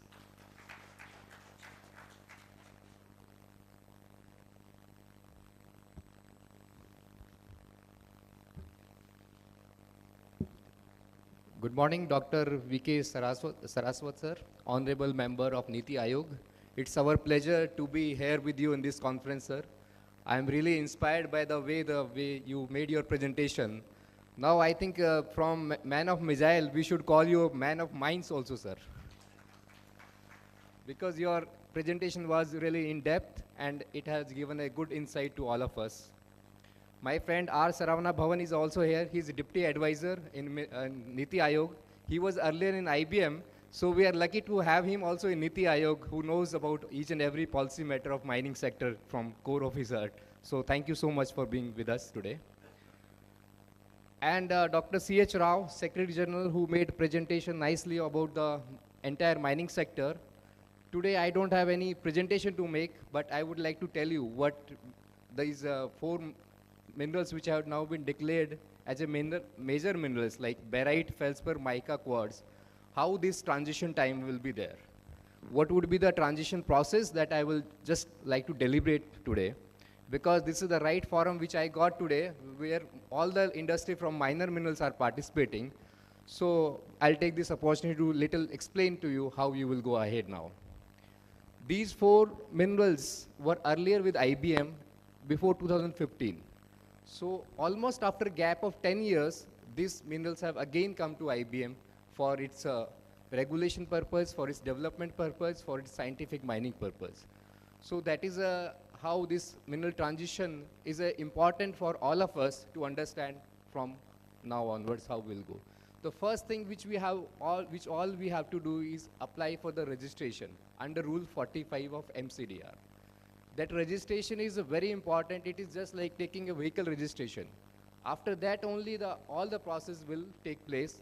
So the Ministry of Mines, via their letter, have prescribed date as 31st March for registration of all those 4 minerals. So in that we have online process. Our portal is open 24/7. You can go and do your registration. If in case you are having the mine code, then there is no problem. Straight away you go and register. If you don't have a mine code, then you apply for a mine code. Mine code will not be for those people who have been granted lease after 2015. Before that, 100% you are having a mine code. In case you are in difficulty in finding that mine code, you can send an email to our office. We will assist you. Bureau of Mines is not only regulating the sector, it's also facilitating the sector of mining. From its policies, from its digitalization process, we have made the entire system in online platform. Mining tenement system is, sir, one of the platform where right from grant of the lease till its closure, every activity is captured in the online system only, sir. Like, may it be registration, may it be submission of your returns, may it be submission of your mining plan. There is a standard format of mining plan which is available with us, and in that format only everybody has to apply. There is complete uniformity throughout India. There is no change state to state. So that is how our system works. It's really one of the fantastic systems worldwide. You will find that mining plan approval system is done in the online process. Earlier, we used to have 300 to 400 page document. That was to be submitted physically. We used to give scrutiny comments to you. Then you will attend. Again, you will submit. So that process has been completely eliminated, and it is a waste steps in the way of doing ease of business, sir. And I'm happy to share with you that Indian Bureau of Mines has set up its Vijayawada regional office for all the people of Andhra Pradesh. Earlier, we had not a separate office in Andhra Pradesh, but now we are having fully functional regional office at Vijayawada, and I'm happy to say you, I'm the in charge of that office of Vijayawada. So we will facilitate you whatever, wherever you are having problem. As sir told, the transition policy should be there. Ministry has given 30 June as the transition time from minor to major. In these 4 months' time, whatever difficulty you are facing, we are with you. Second thing, I would like to announce that on 15th of March, we are going to have a workshop exclusively focusing on these 4 minerals which have been converted to major minerals. So that we can tell you right from the registration, how to fill up the registration form, how to apply for it, how you will get the registration, and how you will submit the mining plan. So that workshop is scheduled on 15th of March. I will take the help of Dr. C.H. Rao to send that information to all the persons so that maximum person can attend those workshops. And our Controller General is also likely to participate in that workshop.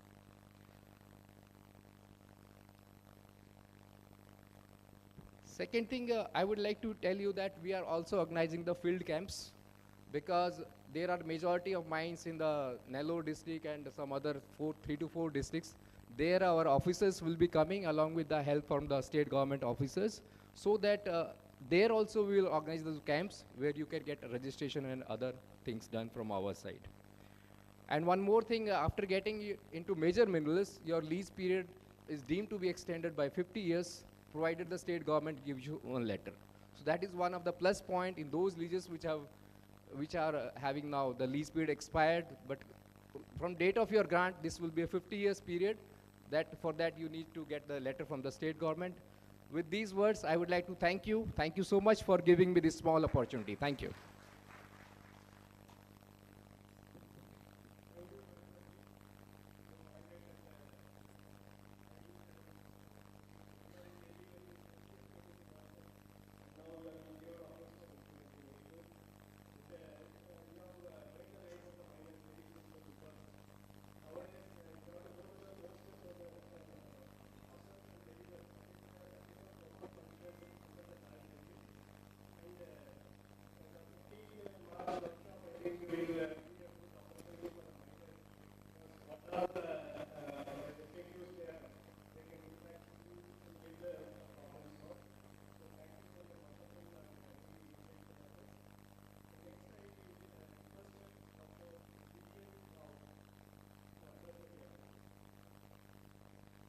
Let us welcome him with a big round of applause, ladies and gentlemen.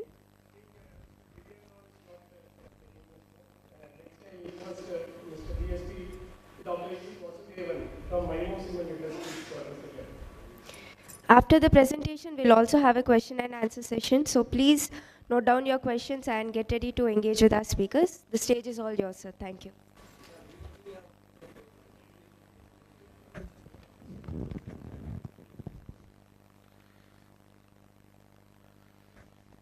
Respected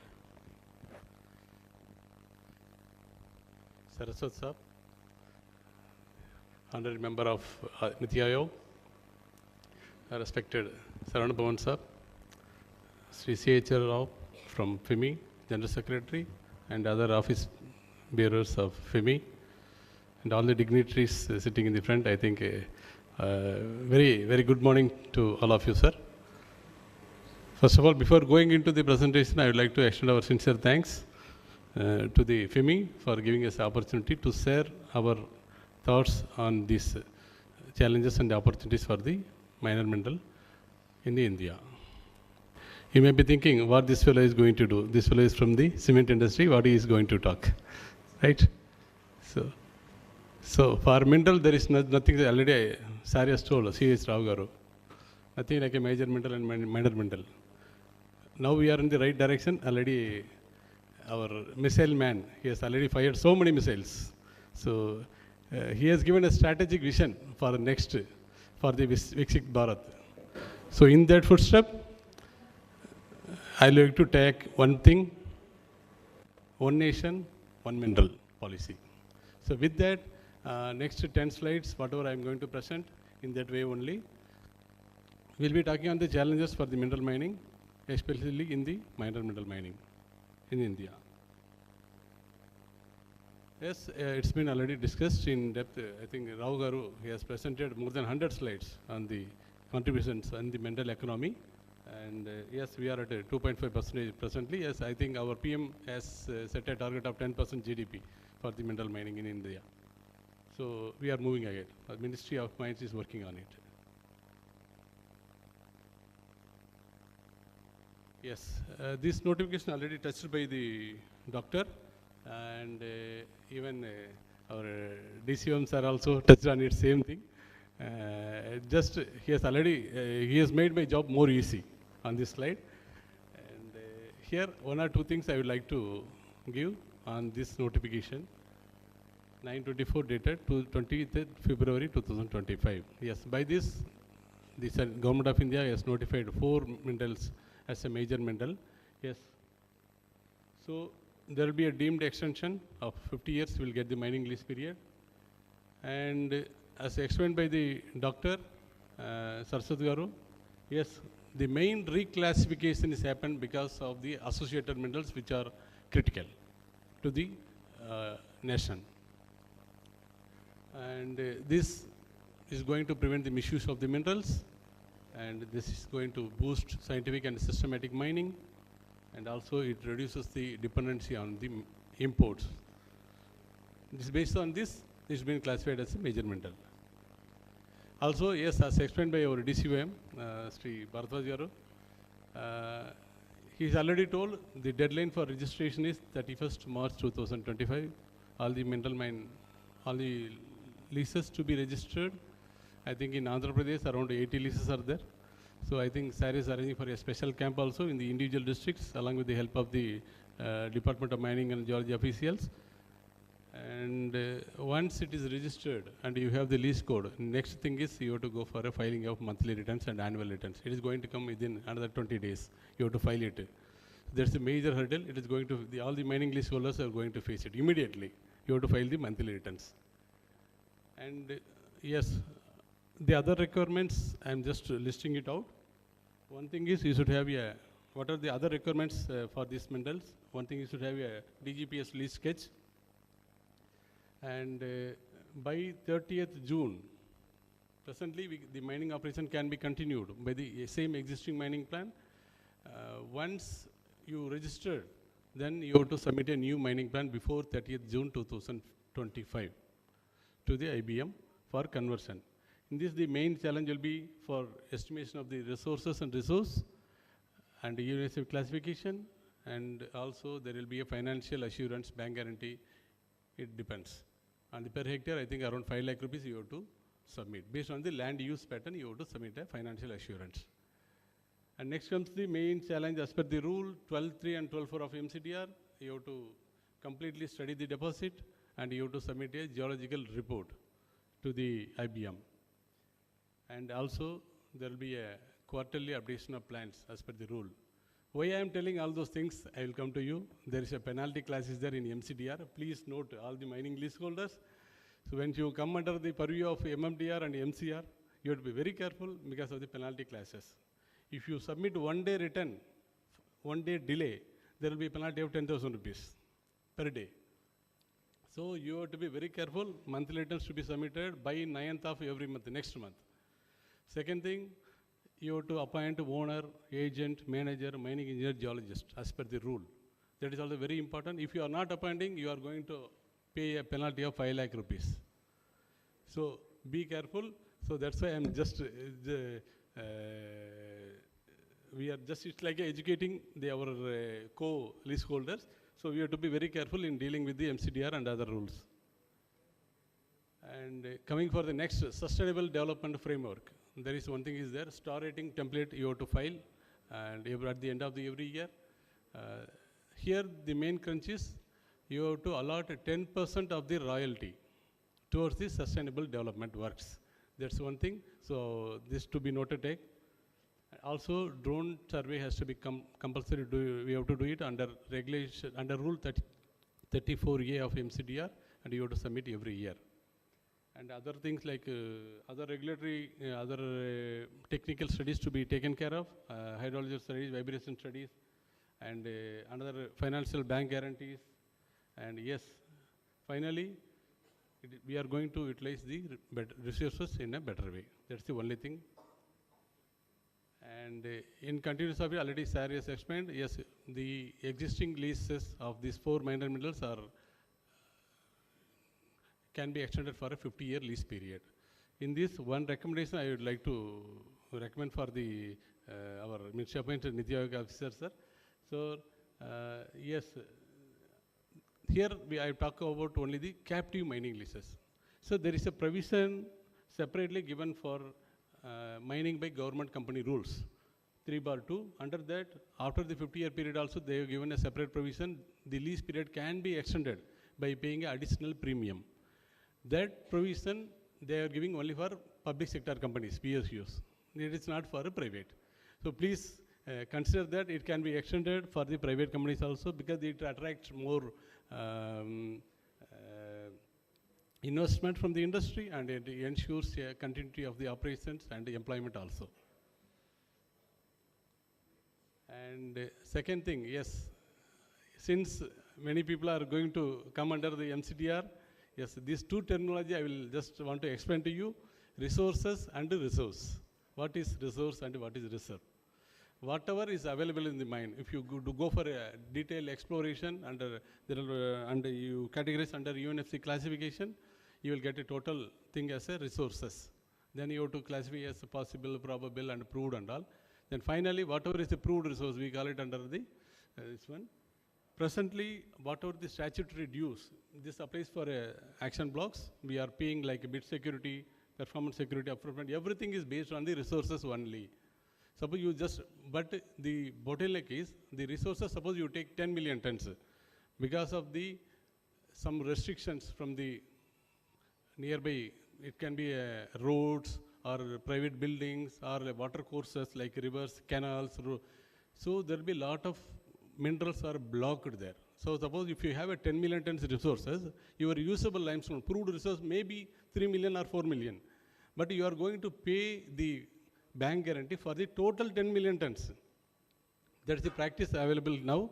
So please, I request the ministry and Niti Aayog officials, please sir, consider it. Initially, yes, there will be a challenge because there is the deposit is not evaluated. So we have only resources. But there is a class within 5 years of opening a mine, you have to carry out a detailed exploration, and you have to submit a geological report to the IBM. So once you submit a geological report, you will get a resources you will convert into proved reserves, 111 category. So after 5 years, so we just recommend to consider all the statutory levies on the term reserves. So this is one suggestion I request to all the forum. And coming to next thing, yes, I think this facilitation part, yesterday, I think our Secretary General was talking in the 2 days back in the Ministry of Mines meeting. See, presently, yes, already many speakers they have told, after the action regime, the income of the state government is increased more than 450%. But see the action block status. Only, I think, our Bhatia have told only 17 are running action blocks in the nation in last 10 years. So it shows the pathetic situation where the mineral industry is moving ahead. So just we request from the industry, from the mineral industry, we request the state government officials, please function as a facilitator. And because once the mineral blocks are actioned and preferred bidder is given, LO is given, the rate of the land is being sold at exorbitant. Suppose you take 15 lakhs, they are asking 50 lakhs. There is no base for asking the rates. When you complete the land acquisition, when you might have started from 10 lakhs, but you end up in 50 lakhs or 60 lakhs. That too, it is not possible within a 5-year period. The action blocks, the tender notice, they are giving only 4-year period for bringing up deposit live. This 4 years is not sufficient to complete the land acquisition itself. Then major stumble blocks are there, the delay in the EC process. So many processes are there. So, and forest clearances, the major things. So, we request the state government to function as a facilitator in land acquisition. And one thing here, because in the process of the action block, there is a process called getting the NOC from the revenue officials. In that stage itself, once the revenue officials are issuing the NOC for a mining land, they can convert this, they can classify it as a mining land so that nobody will come and invest in that land without the NOC from the DMG office, the Department of Mines and Geology. This can be, with the help of the state government, we can take it forward. I request the FEMMI also, please make note of it and give a representation from your side also. This is going to help the total industry, this one. And coming to the average sale price, I think it is going to come for everyone. Now, it is going to be one mineral, one metal policy.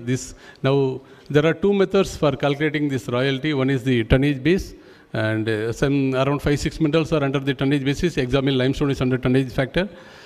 Almost all the remaining minerals are coming under the ad valorem basis only. This ad valorem basis is based on the average sale price only. This to be declared by the Indian Bureau of Mines or the state governments. Here, because of this, there is no clarity in calculating the average sale price. When we have done a detailed study and last 3 years data, we found that IBM notified. Every month they are declaring the prices in the website. All the states, they declared same price in last 3 years. There was observation we have given to the, we have given represent to the Controller General also. He was also initially, he was shocked seeing the data, but it is true. Last 3 years, the average sale price, if you take the example, the limestone, it is the same price for all the states in India, starting from Jammu and Kashmir to Tamil Nadu. How it is possible? It is not possible because the cost of production is different in each state.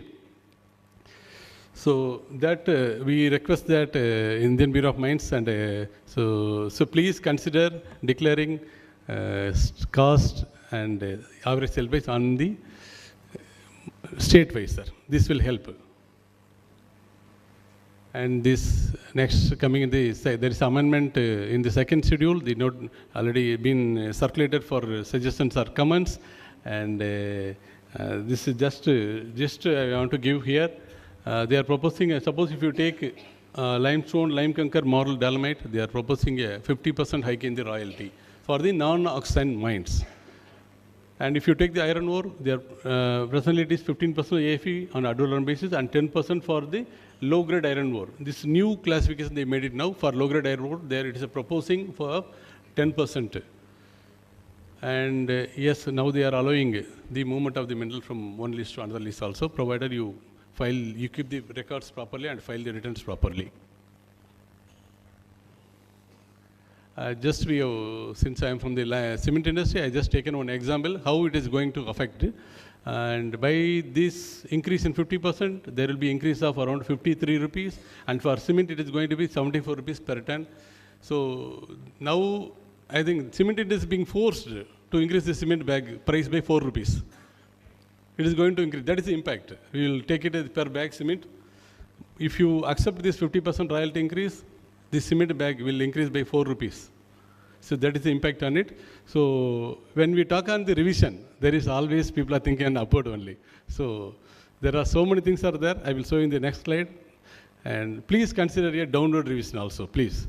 Because state government is almost all the revenues are going to state government, except the NMET to the central government. So there is upward swing in revenue collected by the state government. So please consider this downward revision also in the royalty in the coming days.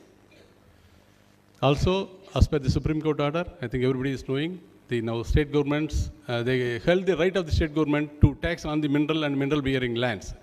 Already it's been quoted, some like Jharkhand, they already charged 100 rupees per ton, and Chhattisgarh 50 rupees per ton. I think Karnataka already they released mineral taxation rule. It is going to be 110 rupees for in Karnataka. We do not know, Andhra and Telangana maybe, coming days it may be coming in. So already they have a mineral bearing cess. Now I think they are likely to increase in further. That is also going to tax and it will be a tax burden for the industry. Yes, there is a request, sir. Please consider a revision in royalty and downwards, and because if you take on the ad valorem, it's a tax on the tax. Means, sorry, we should not talk about the tax. That's the Supreme Court order already. Royalty is not a tax at all. So, royalty on the over royalty, because in average sale price calculation, royalty is a part of it. Again, for everything, again for the increase in, when cost of production increases, taxes increases, again ASP will increase, again royalty will increase. So it is a loop, circular loop. We are in the circular loop. So we are paying too much of taxes on the minerals. So now it is time for the, when we are talking of the one mineral, one election, one mineral, one policy, one India, one tax. So we should consider this also. See, please reduce the tax burden for the industry so that this will be industry friendly and you can promote the ease of doing business. And this is one comparison sheet showing the increase in revenue for the state government. This is before, there was a last revision for royalty was happened on September 14, and there was a revision, 27% it was there. Now the right side, you can see the increase in the revenues for the state government, 427%, it is the increase. And this is the last slide. And there is one, this is just for education purpose for all the audience here. Recently there was a OM official, means office memorandum from the MOEF, and even there was two notifications from the Pollution Control Board, and there was a two notifications, 702 and 703. By this, there is an exemption is granted for the industry from getting a CTE, consent to establish, or consent for establishment. There's an exemption is there. Please make use of that provision. The notification shows that the projects requiring environmental prior environmental clearance as per the EA notification 2006 under Environmental Protection Act 1986 are exempted from obtaining CTE. There's a clear SOP is available. So the industry, when you are applying for going for a new any leases, this has been exempted. This is going to be a part of the EC itself. There will be a separate window. It will be, when you apply for the EC, during the time of TOR itself, the conditions will be included. The CTE conditions also, it will be included in the environmental clearances, TOR itself. So it is going to be a simplified process. As already told by our doctor, there should not be multiple windows. When you go for a single window, the multiple window will start. So we hope that the procedure will be simple. And with this, so we conclude our this thing. Really, we thank you, sir. We are happy to share the presentation with the Niti Aayog officials, and thanks for the FEMMI for giving this opportunity. Thank you.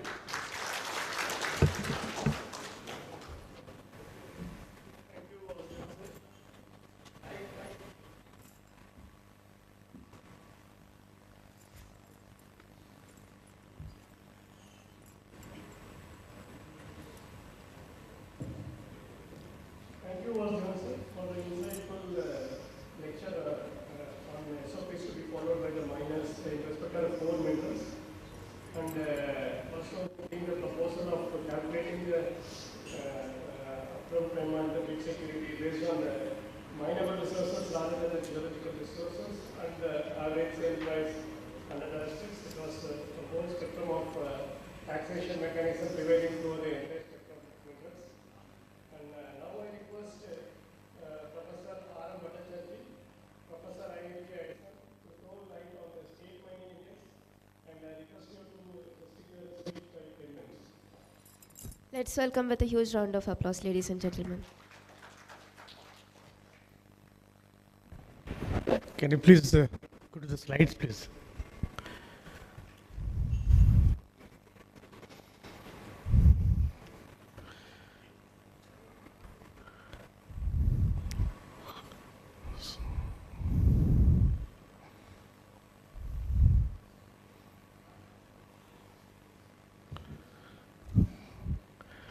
Thank you for giving this opportunity, and I'll be talking on the state mining readiness index and the policy initiatives for minor mills. This is a workshop mainly on minor mills, so I'll try to talk on the subject of minor minerals only.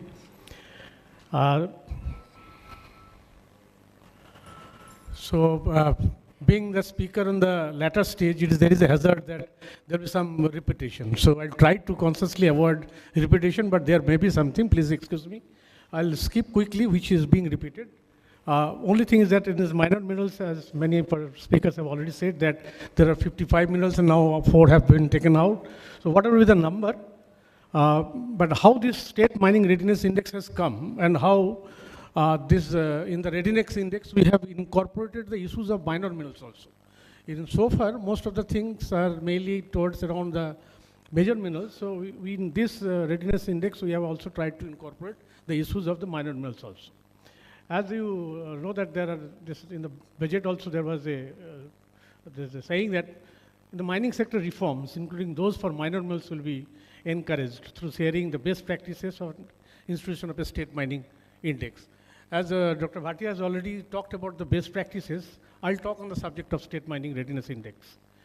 Ministry of Mines has taken these 2 initiatives, and while the study of best practices, as Dr. Bhatia said, that there is mainly the qualitative aspect of efficient mining administration, and in SMRI will provide a quantitative measurements of the performance efficiency of the state government in mineral administration. So there are different these reforms that have been taken place over the last 10 years. The initiatives have been taken by the government, mostly in the areas of major minerals again, like say grant of mineral concession auction method, then the district DMF, then NMET, introduction of uniform mining leases, empowering the central government to undertake auction of mineral blocks for strategic and critical minerals, introduction of auction for allocating operating rights, introduction of exploration license regime. So all these have been taken, but these are mainly for the major mineral sector. So as already a lot of speakers have talked about the importance of minor minerals industry or minor mineral sector in the country, but however, very little, very insignificant policy reforms have been taken on minor minerals in most of the states. There were a lot of discussions on auction mode. I'm not going into the detail, that argument of whether we should go for auction mode or we should come out from auction mode for minor minerals also. But only thing I got a statistics that had this auction mode been used, that the state would have been earned in the amount of around 40,000 crore rupees in the last few years. Since similarly, NMET is there in the major mineral sector, where in the since 2015, the NMET collection is around 6,000 crore rupees, and it is mainly for the exploration purpose. Again, I'm not saying that how much that has been utilized, but there is a scope of generating a lot of fund for exploration boosting up. Same thing may be applied to the minor mineral sector also for more of exploration. So the state can also have the state mineral exploration trust sort of thing for minor minerals for boosting exploration. As far as the illegal mining is concerned, again, it is a very big issue, illegal mining in all the states, particularly for the minor minerals.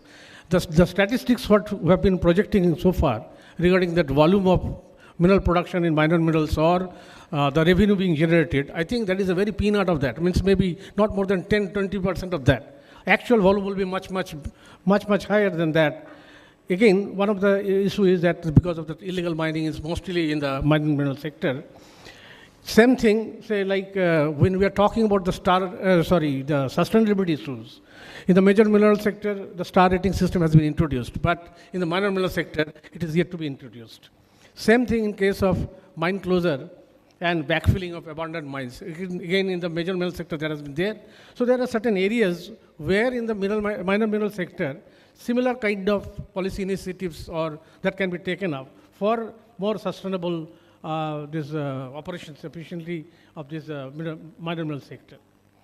Now, where from this readiness index has come is again from the same concept of SDG, where it is intended that the mining sector should make it more environmentally, socially, and economically sustainable. And there must be this idea of ease of doing business to boost up this ease of doing business. That has come into that national mineral policy. And therefrom, the central government has taken up these initiatives. And accordingly, the MMDR Act has been changed. It is amended after almost 60 years in 2015. And the Indian school, IIT, ISM Dhanbad has been is assigned with this job of the State Mining Readiness Index, mainly for giving a mechanism of how the efficiency of the states can be assessed by a comprehensive method of, unbiased method of, through this index. So I'll quickly go into that readiness index, how it is there. So before going into that readiness index, we have classified the states because the intensity of mining operations in all the states are not same.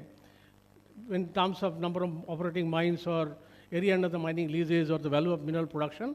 So accordingly, all the states, 28 states have been divided into 3 groups based on, again, the different parameters. You can see the mineral resource base, number of operating mines, area under the mining lease in the state, mineral resources added in the last 3 years, value of mineral production, or area of the state under mining lease, average area per mine. So based on that, there are certain categorization was done, and based on this categorization, all the states have been divided into these 3 groups of Group A, Group B, and Group C. You can see the list there. Now, once you have classified the states into different groups based on that intensities in mineral sector, we have tried to identify 4 major parameters, the broad parameters in mineral administration or in mineral sector. Say, first one is the regulatory framework.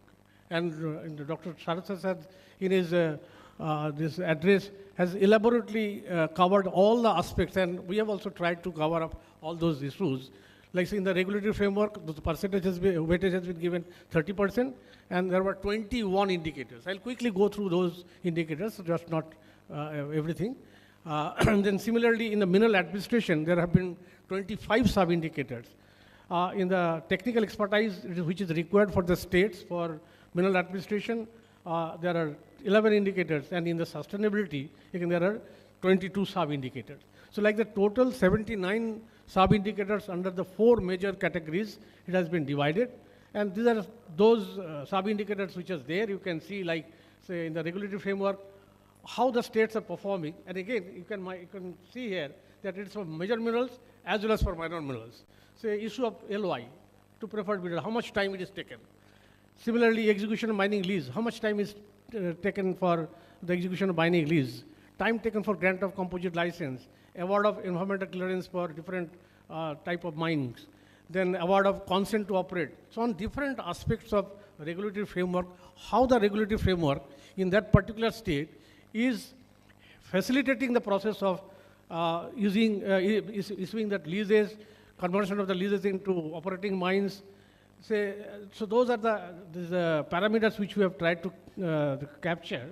And then what are the policy for construction of maintenance of check dams, issuance of forest clearance for, again, different type, 5 hectare or 5 to 40 hectare or 40 to 100 hectare or more than 500 hectares. So this is some of the indicators that we have identified in the first category of this regulatory framework. Similarly, for mineral administration, again, there are these different these indicators are there, like, say, major mineral blocks put up for auction, how much?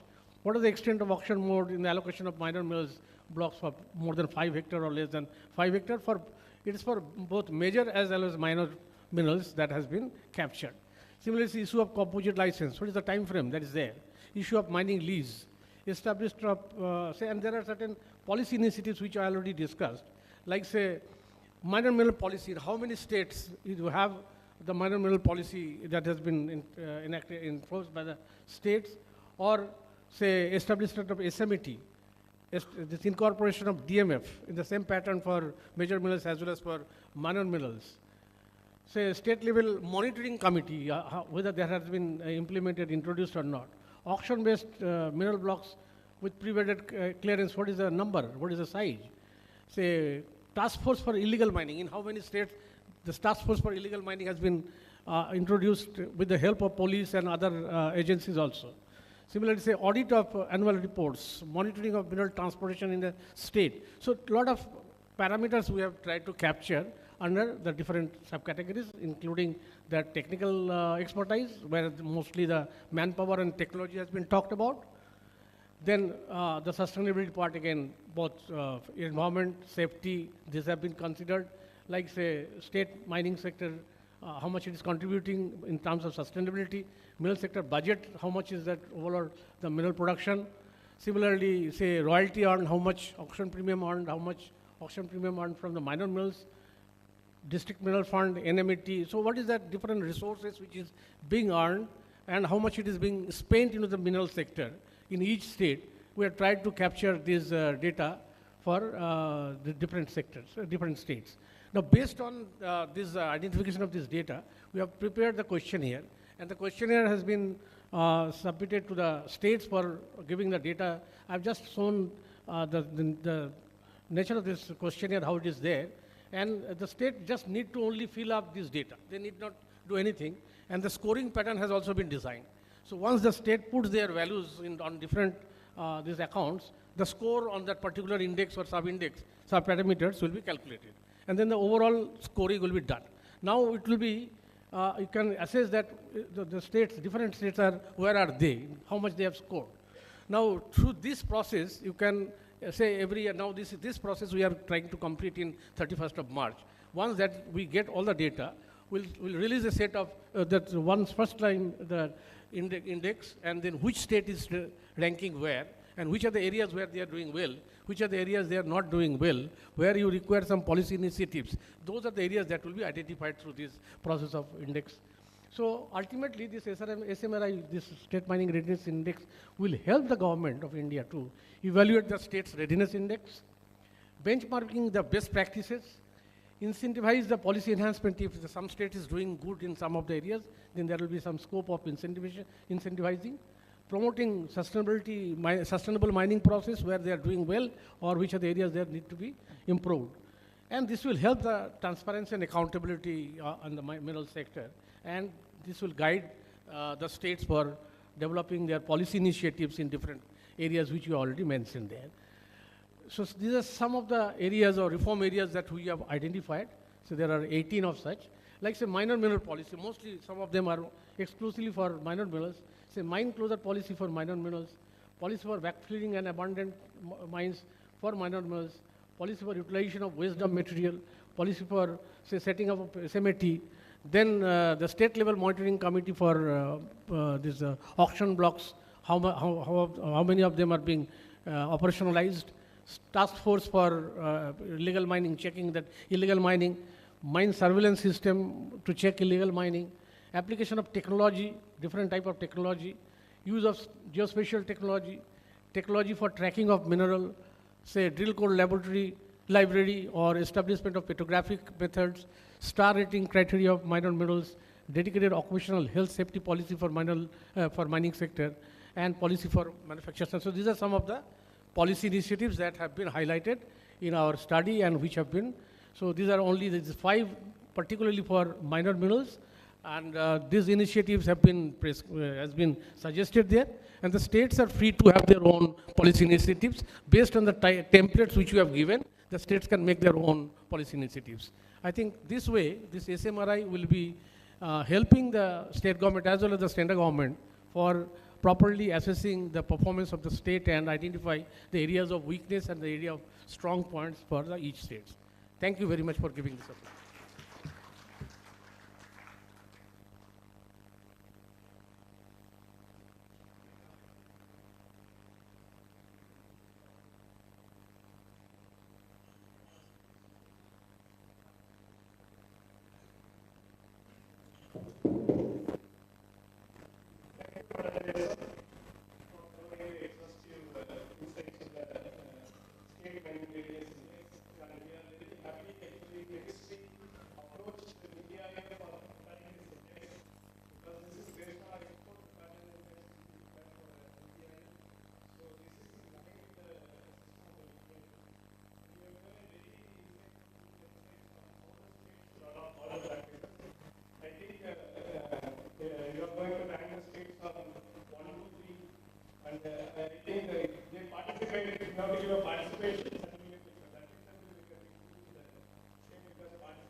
Most of the parameters are blank in states.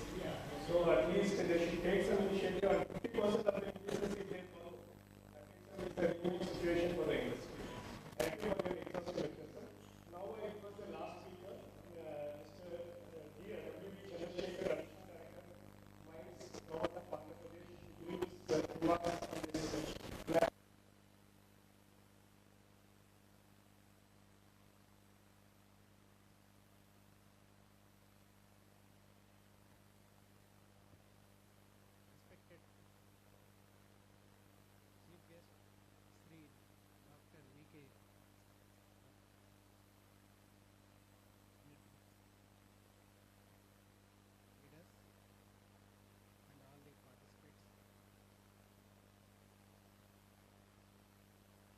Privilege to be here to associate with all of you. So whatever the challenges that has been posed here in the conference,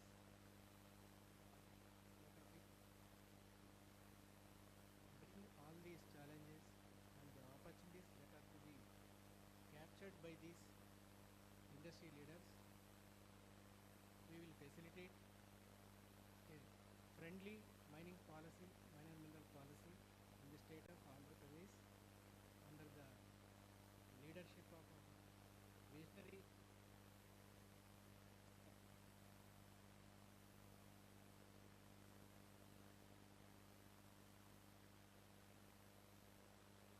expressed by the miner mineral industry people. Thank you very much.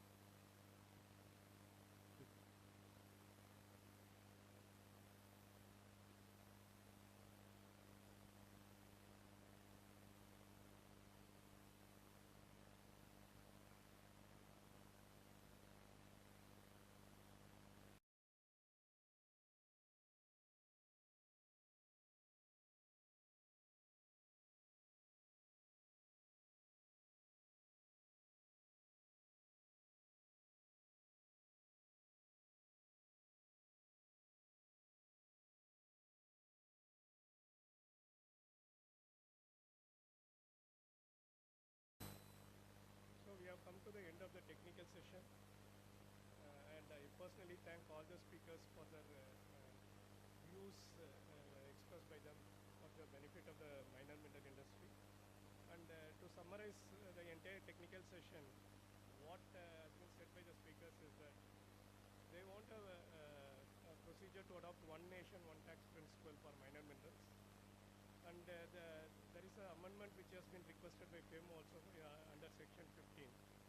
So this is a major amendment which needs to be taken up, considered by the government. And to develop the minor minerals and the industrial minerals, all taxes and levies, including royalty, should not exceed 10% of the sale value. This is one more issue set forth by FEMMI. And one more issue is that state government should not impose royalty higher than major minerals. And one more important aspect is that the setting up of an exclusive export promotion council for minor mineral and industrial minerals to promote the boosting of the exports. So this is also a major highlight issue. And one speaker has emphasized for the land allocated for all the existing leases and land required for mining should be declared as exclusive mining zones, because these exclusive mining zones will be a no-go area and will serve the mining activities. So these are the major points which have emanated from our discussions. And I would like to draw the attention of all the gathering here that 2 days before we had a webinar where our Secretary Mines, Dr. Kandara Garu, was there. So he himself told that we have not done justice for the minor minerals and we have to start our deliberations in minor minerals. And I think in that Dr. C.H. Rao was also a speaker. So the last point which he put up in that particular webinar was really an insightful one, where he told why to distinguish major and minor. Minerals are minerals. Why to have a minor? Because in a house, if you are a family, everybody are important. So it is not that your wife is important, your mother is non-important like that. You should have an equal setup. So I think the FEM should emphasize the government to abolish this particular terminology of minor and major. And every mineral contributes to the nation, whether it is a minor or a major. So now you are drawing the minor minerals into the major fold because critical mineral is occurring in the minor fold. So that itself shows that minor minerals are so much important, and that is the mother for critical minerals. So why to have a two tongue in a particular mouth? So we have to cut short these terminologies and come up with a very innovative terminology of an industrial mineral or a development mineral such that it doesn't hurt major and minor. So these are the few points which has come up very well.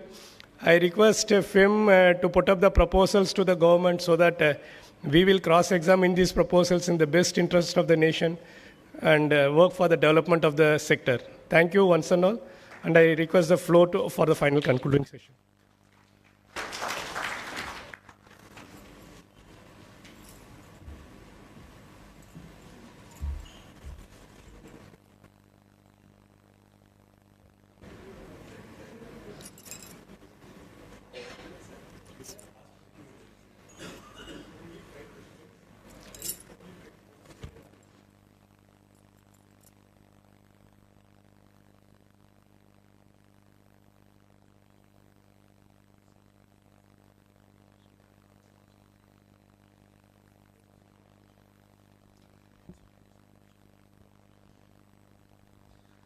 So the floor is open for any questions.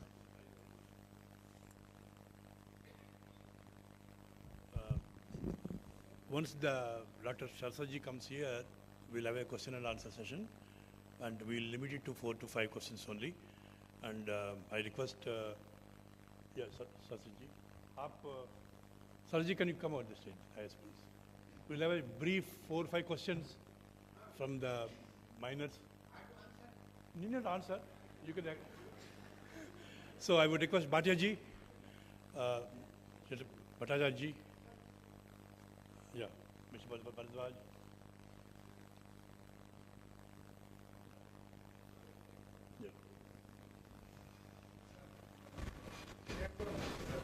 Sir, Chandrasekhar sir, WB Chandrasekhar ji, Additional Secretary, Additional Director Mines, Andhra Pradesh. He has to take the actual all the burden. You put.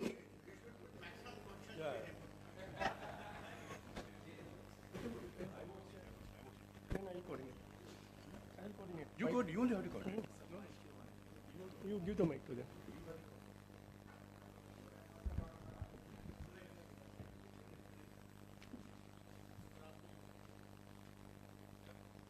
So the floor is open to the audience now.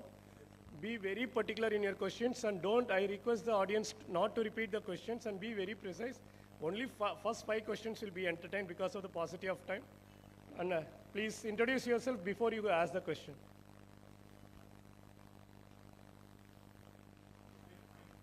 And you tell who will answer the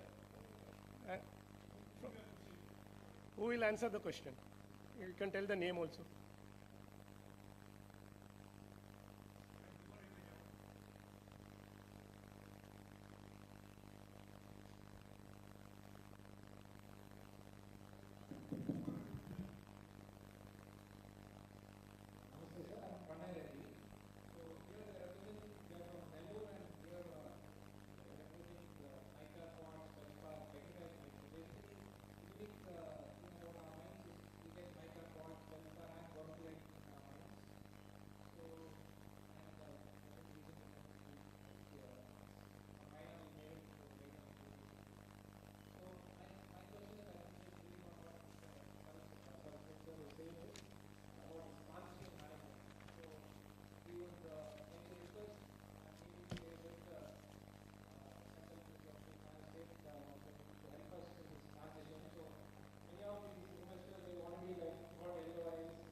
Some of them have also got these forest clearances and all that. So what happens? So I think all these things we want to have better clarity on this. So that is one thing. And second thing is there's a tremendous scope for mineral-based industries, for mica, for quartz, for feldspar. So there's right now most of it is being exported to China, and value addition is being done there. So from Niti Aayog, we want policies from state government and central government for the value addition for these minerals. That is what we wanted to ask.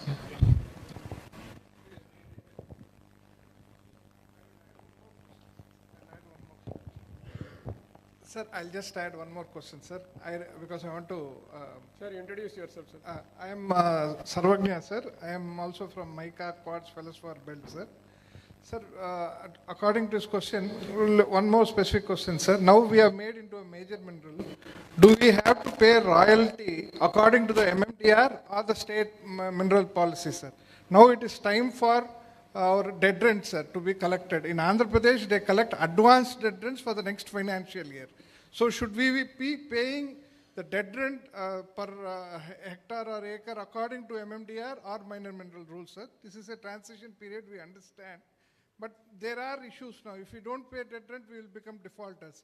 We don't know whether to pay through major mineral or minor mineral. To transport our minerals, the royalty what we have to pay is according to the major mineral or minor mineral, because the ASP is not yet been declared by the IBM, as this only happened very recently. So what is the royalty on basis of what we have to pay? We don't have a clarity, sir. And another thing is, as he said, LOAs which are in process, what is the fate of those LOAs? Will there be any amendment of the Act, MMDR Act in future? That's the main question among some of the mine owners, sir. But we all in general welcome the decision of making it into major. We are looking for some clarity, sir, because there has been a lot of transition periods in last 15 years. The dust has never settled, sir. There are so many rules from various departments. It may be mines department, in 15 it was made minor, then environmental rules were changed. There are so many rules, sir. So if the clarities are faster, we can continue with our work, sir. That's our request, sir. Sir, to answer some part of your question, I can tell that it is only just 10 to 12 days the circular was issued. Notification was issued by the ministry by 20th February. So the pipeline cases needs to be well factored in. So I request this particular gathering, especially FEM, to highlight these points. Because once if you flag your concerns only, ministry will give a very good clarity on it. And there is a workshop happening on 15th where I think CG IBM is also with you. So I think that conference will give you a little bit of insights, because now there are modalities being worked on all the LOA cases, all those things, whether it will become null and void or whether it will pass the door. So these things, it will take a little bit of a time. We cannot make any assumptions based on what you are asking. So please give a little bit of a time, at least by March, and some sort of a clarity will emanate. But by the time, I request your FEM to take up these issues and post it to the ministry for better clarity. The rest is open.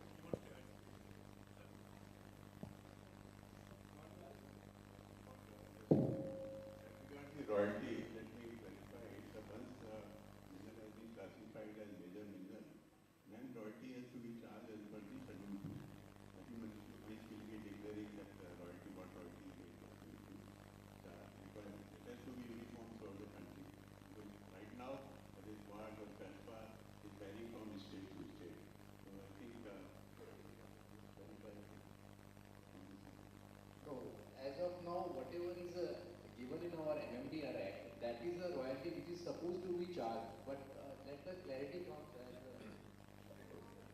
No, it is there. Rate is prescribed there, but ASP is not there. Rate is prescribed in the schedule that for this particular mineral is to be 50% of the average sale price. But that average sale price for these minerals is not with IBM as of now. So it will take some time to bring out some more clarity on that, how to go about it. Right?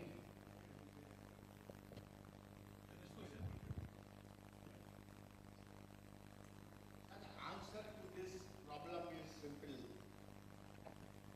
As I mentioned in my talk, transition management. Transition management requires dialogue. And dialogue is based upon the clear perception of what is the situation on the ground. If we can highlight on a paper what are various issues on the ground. As you said, royalty, whether as per the MMDR or as per the state government's method of putting cess, whatever you can. Put this on a paper, discuss with the Indian Bureau of Mines.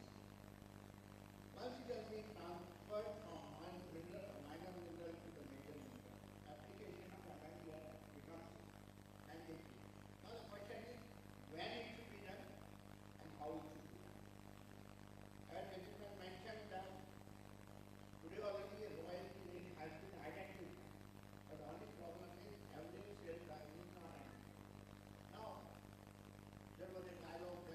there was a recommendation, I think one of the speakers mentioned, that average selling price should not be uniform in all states. That doesn't matter. Today we have got a uniform price which is let us work with that. And then we'll work for a differential pricing that could be done over a period of time. So have a dialogue with them and arrive at some conclusion. For that I will request the Director General, FEMMI and others to conduct a dialogue with the Ministry of Mines, bring in the states also in that dialogue, and then arrive at a particular decision and implement accordingly. It cannot be done in isolation, and hence the state, the Ministry of Mines, all three plus the stakeholders should sit together and say this is how it can be done. And Niti Aayog is ready to mediate that particular effort. That much I can tell you. No, this point I have mentioned mainly because we have gentlemen sitting from the state also. So they should also come and attend such meetings rather than saying that, no, I belong to that state, so I'll not come and think like that. So next question, please. Sir,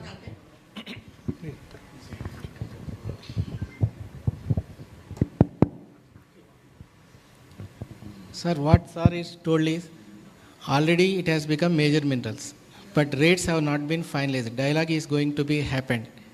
So till such time, what I feel is whatever the rates that have been notified presently by the states may please be followed. After that, if any affecting the date has been given by the Ministry of Mines and rates have been fixed, that will be adjusted. Okay, next question. Next question, please. Sir, this is regarding the recent judgment of Supreme Court regarding royalties. Supreme Court has given the state government a power to fix the rate of royalties. But in the same judgment, Supreme Court has said that central government can fix the top limit. Like suppose it cannot be more than 10% or 20%. And actually, before the Amendment Act was amended in 2015, there was a top limit of 20%. Royalty could not be more than 20%, including everything. So is there some cap going to be brought in again with regard to that? Is there any proposal? Because if that sort of proposal is not there, suppose, and the Supreme Court has said royalty is a consideration, and Andhra Pradesh charges us royalty and again consideration amount. So they are charging us double royalty. So is there any proposal right now to handle this? Because industries have become unviable, quarries have shut down, leases have shut down because of that consideration amount, particularly in Andhra Pradesh in the last 5 years. I will not blame this current NDA regime, but it has happened in the previous regime. See, currently there is no proposal with the government, but there is a proposal which has been put up by FEMMI during our interministerial committee meetings that there should be a band of 10 to 20% which should be prevailing. So based on the Supreme Court judgment, things are being revisited once again. But definitely one of our terms of references with respect to minor minerals, still we have to deliberate on it, which is pending within the government corridors. So that will be taken in due course. We cannot give a definite timeline because the Supreme Court guidelines needs to be well factored in it. So sub judice matters we cannot discuss here because it is up to the government to decide on the sub judice issues. Please don't raise sub judice issues like Supreme Court judgment on because we cannot comment anything on that part, please. That's what proposal has been put forth by FEMMI actually, 10 to 20% band they have sought. That is under examination but not under consideration. Next question, please.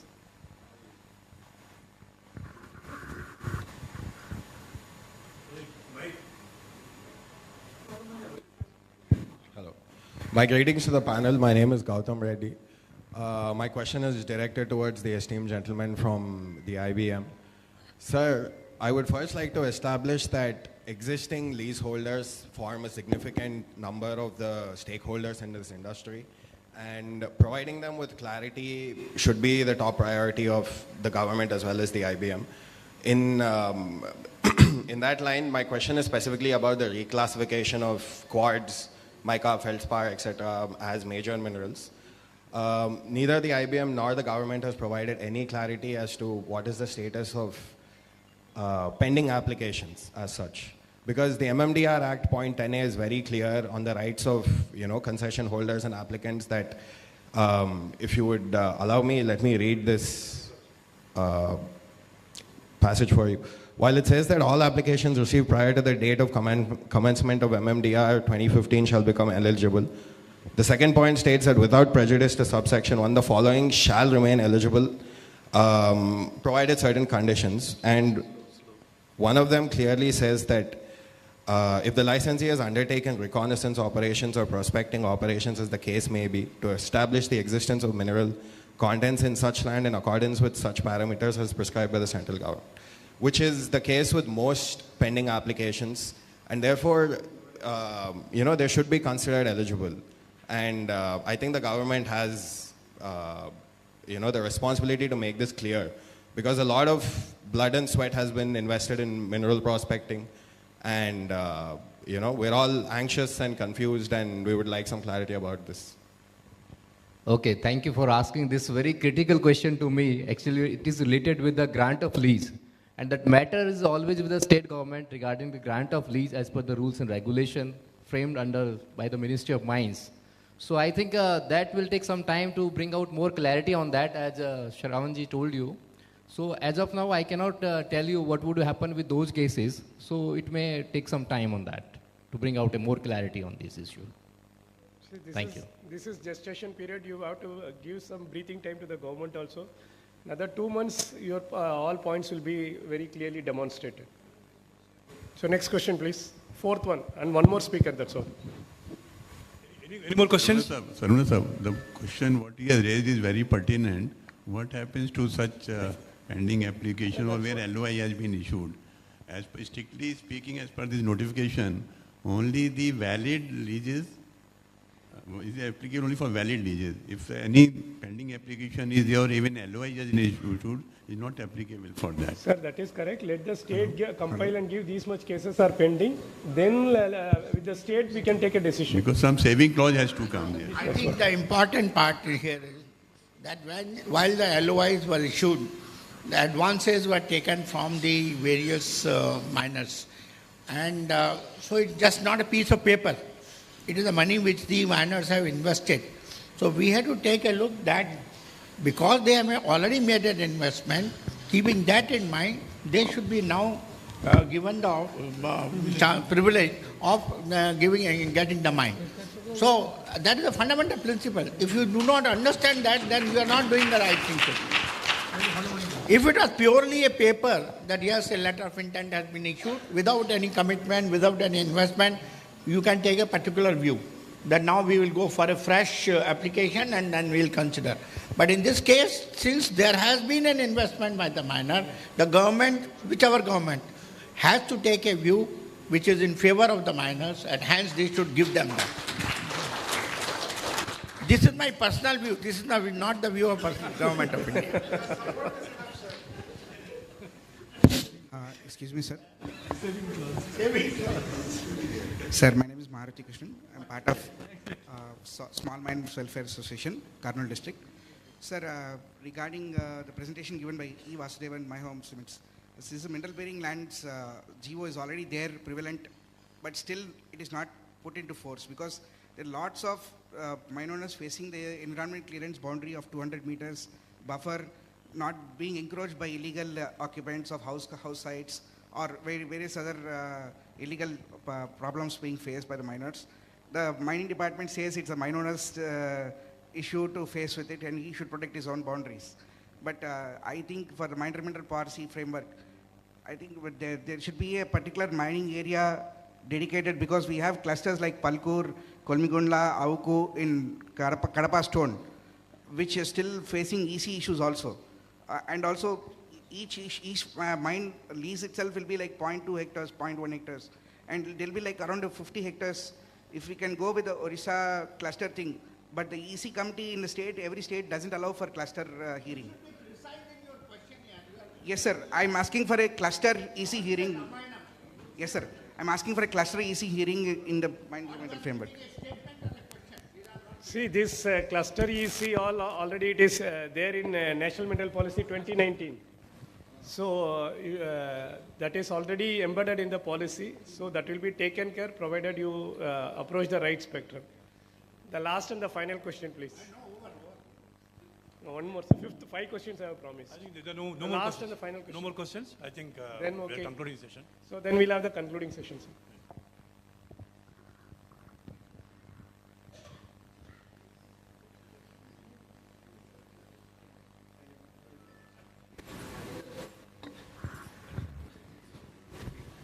Sir, I would request you to give final words. My word? Yeah.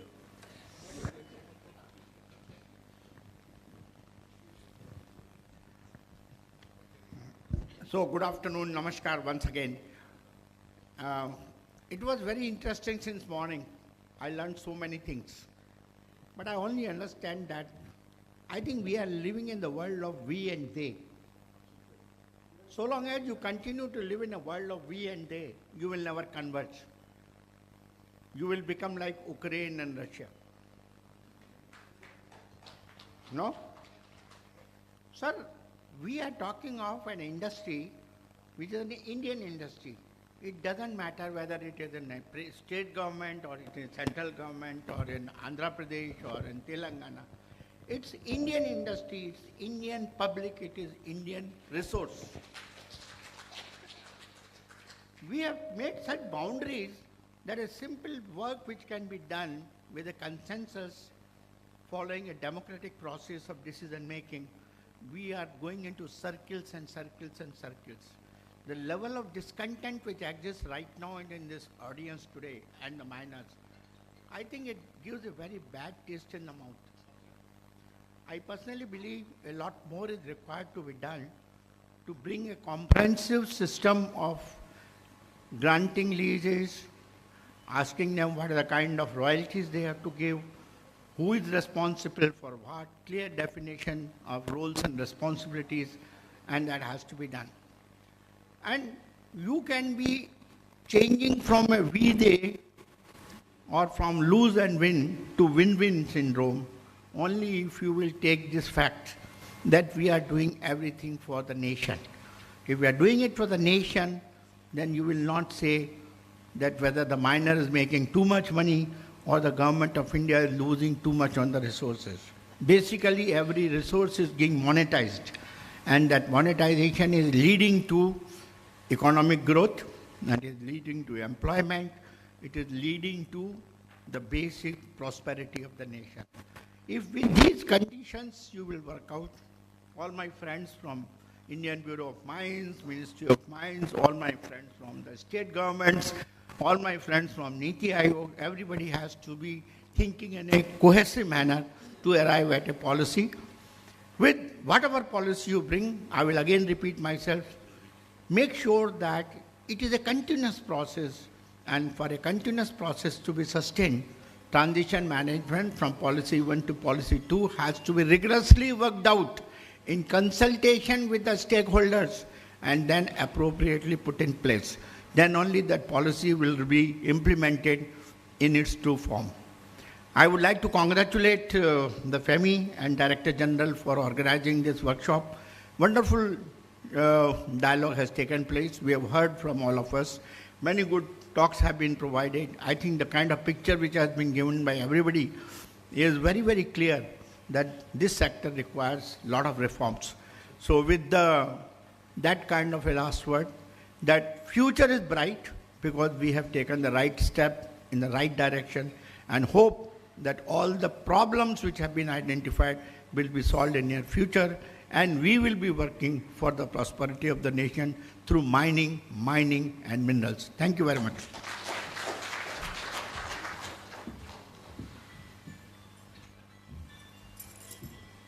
Ladies and gentlemen, this brings us to the end of a truly insightful and engaging conference.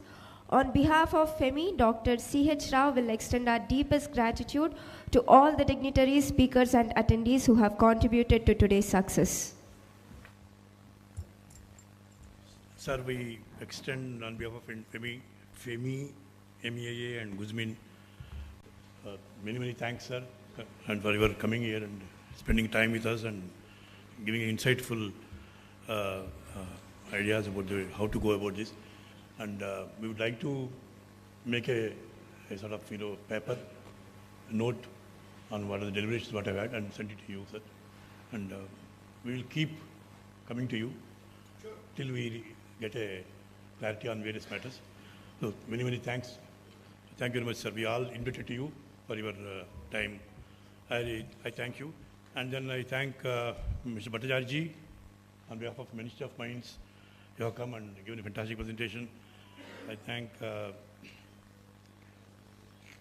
Bhatia from FEMMI coming all the way from Delhi and giving a fantastic presentation on the minor minerals. And I thank Sarvana Bhavanji for moderating the session, and completely throughout he has been helping us in organizing this event, coordinating with us, and shaping this event for the betterment of the industry.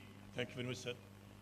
And thank Dr. P.V. Rao Garu. Sorry, sir, we could not give enough time to present your this thing on your subject, core subject. Thanks Narsai Garu for the MEAA, and I thank Bharadwaj for being here, and you need to carry out the rest of the session. The transition, you need to take care of the things. And then I thank W. Chandrasekhar. I think the onus lies on you, sir. You need to take it to the higher ups and see that issues are being settled. Otherwise, the industry is in very bad shape. We have enough data to prove you, and kindly take it up to the Chief Minister and see that things are sorted out at the earliest time. And thank you and all. Thanks for all of our FEMMI members for coming. And thanks to the Executive Committee of the Federation, and many, many thanks. We'll come again, we'll meet us sometime next in a few months more. Thank you very much, sir. And thank you, MC, for wonderfully conducting the event. Thank you very much.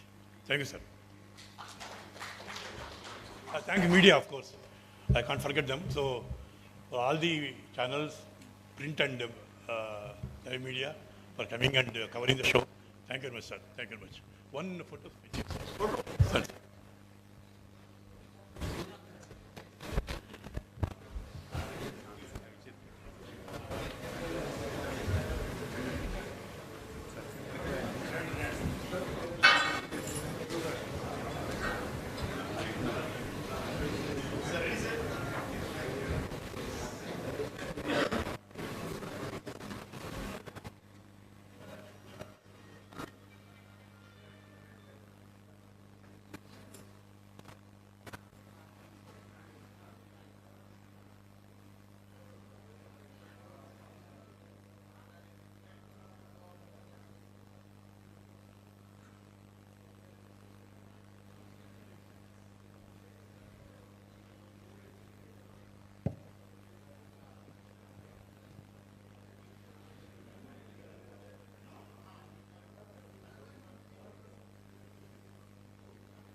Audio problem ఉందా? Audio problem cable. ఇదే cable.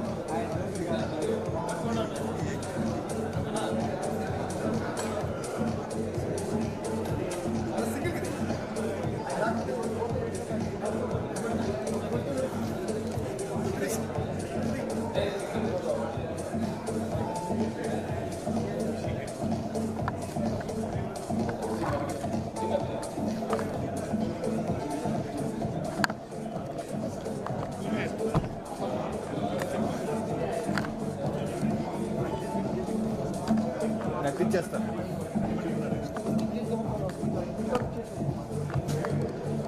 తీసే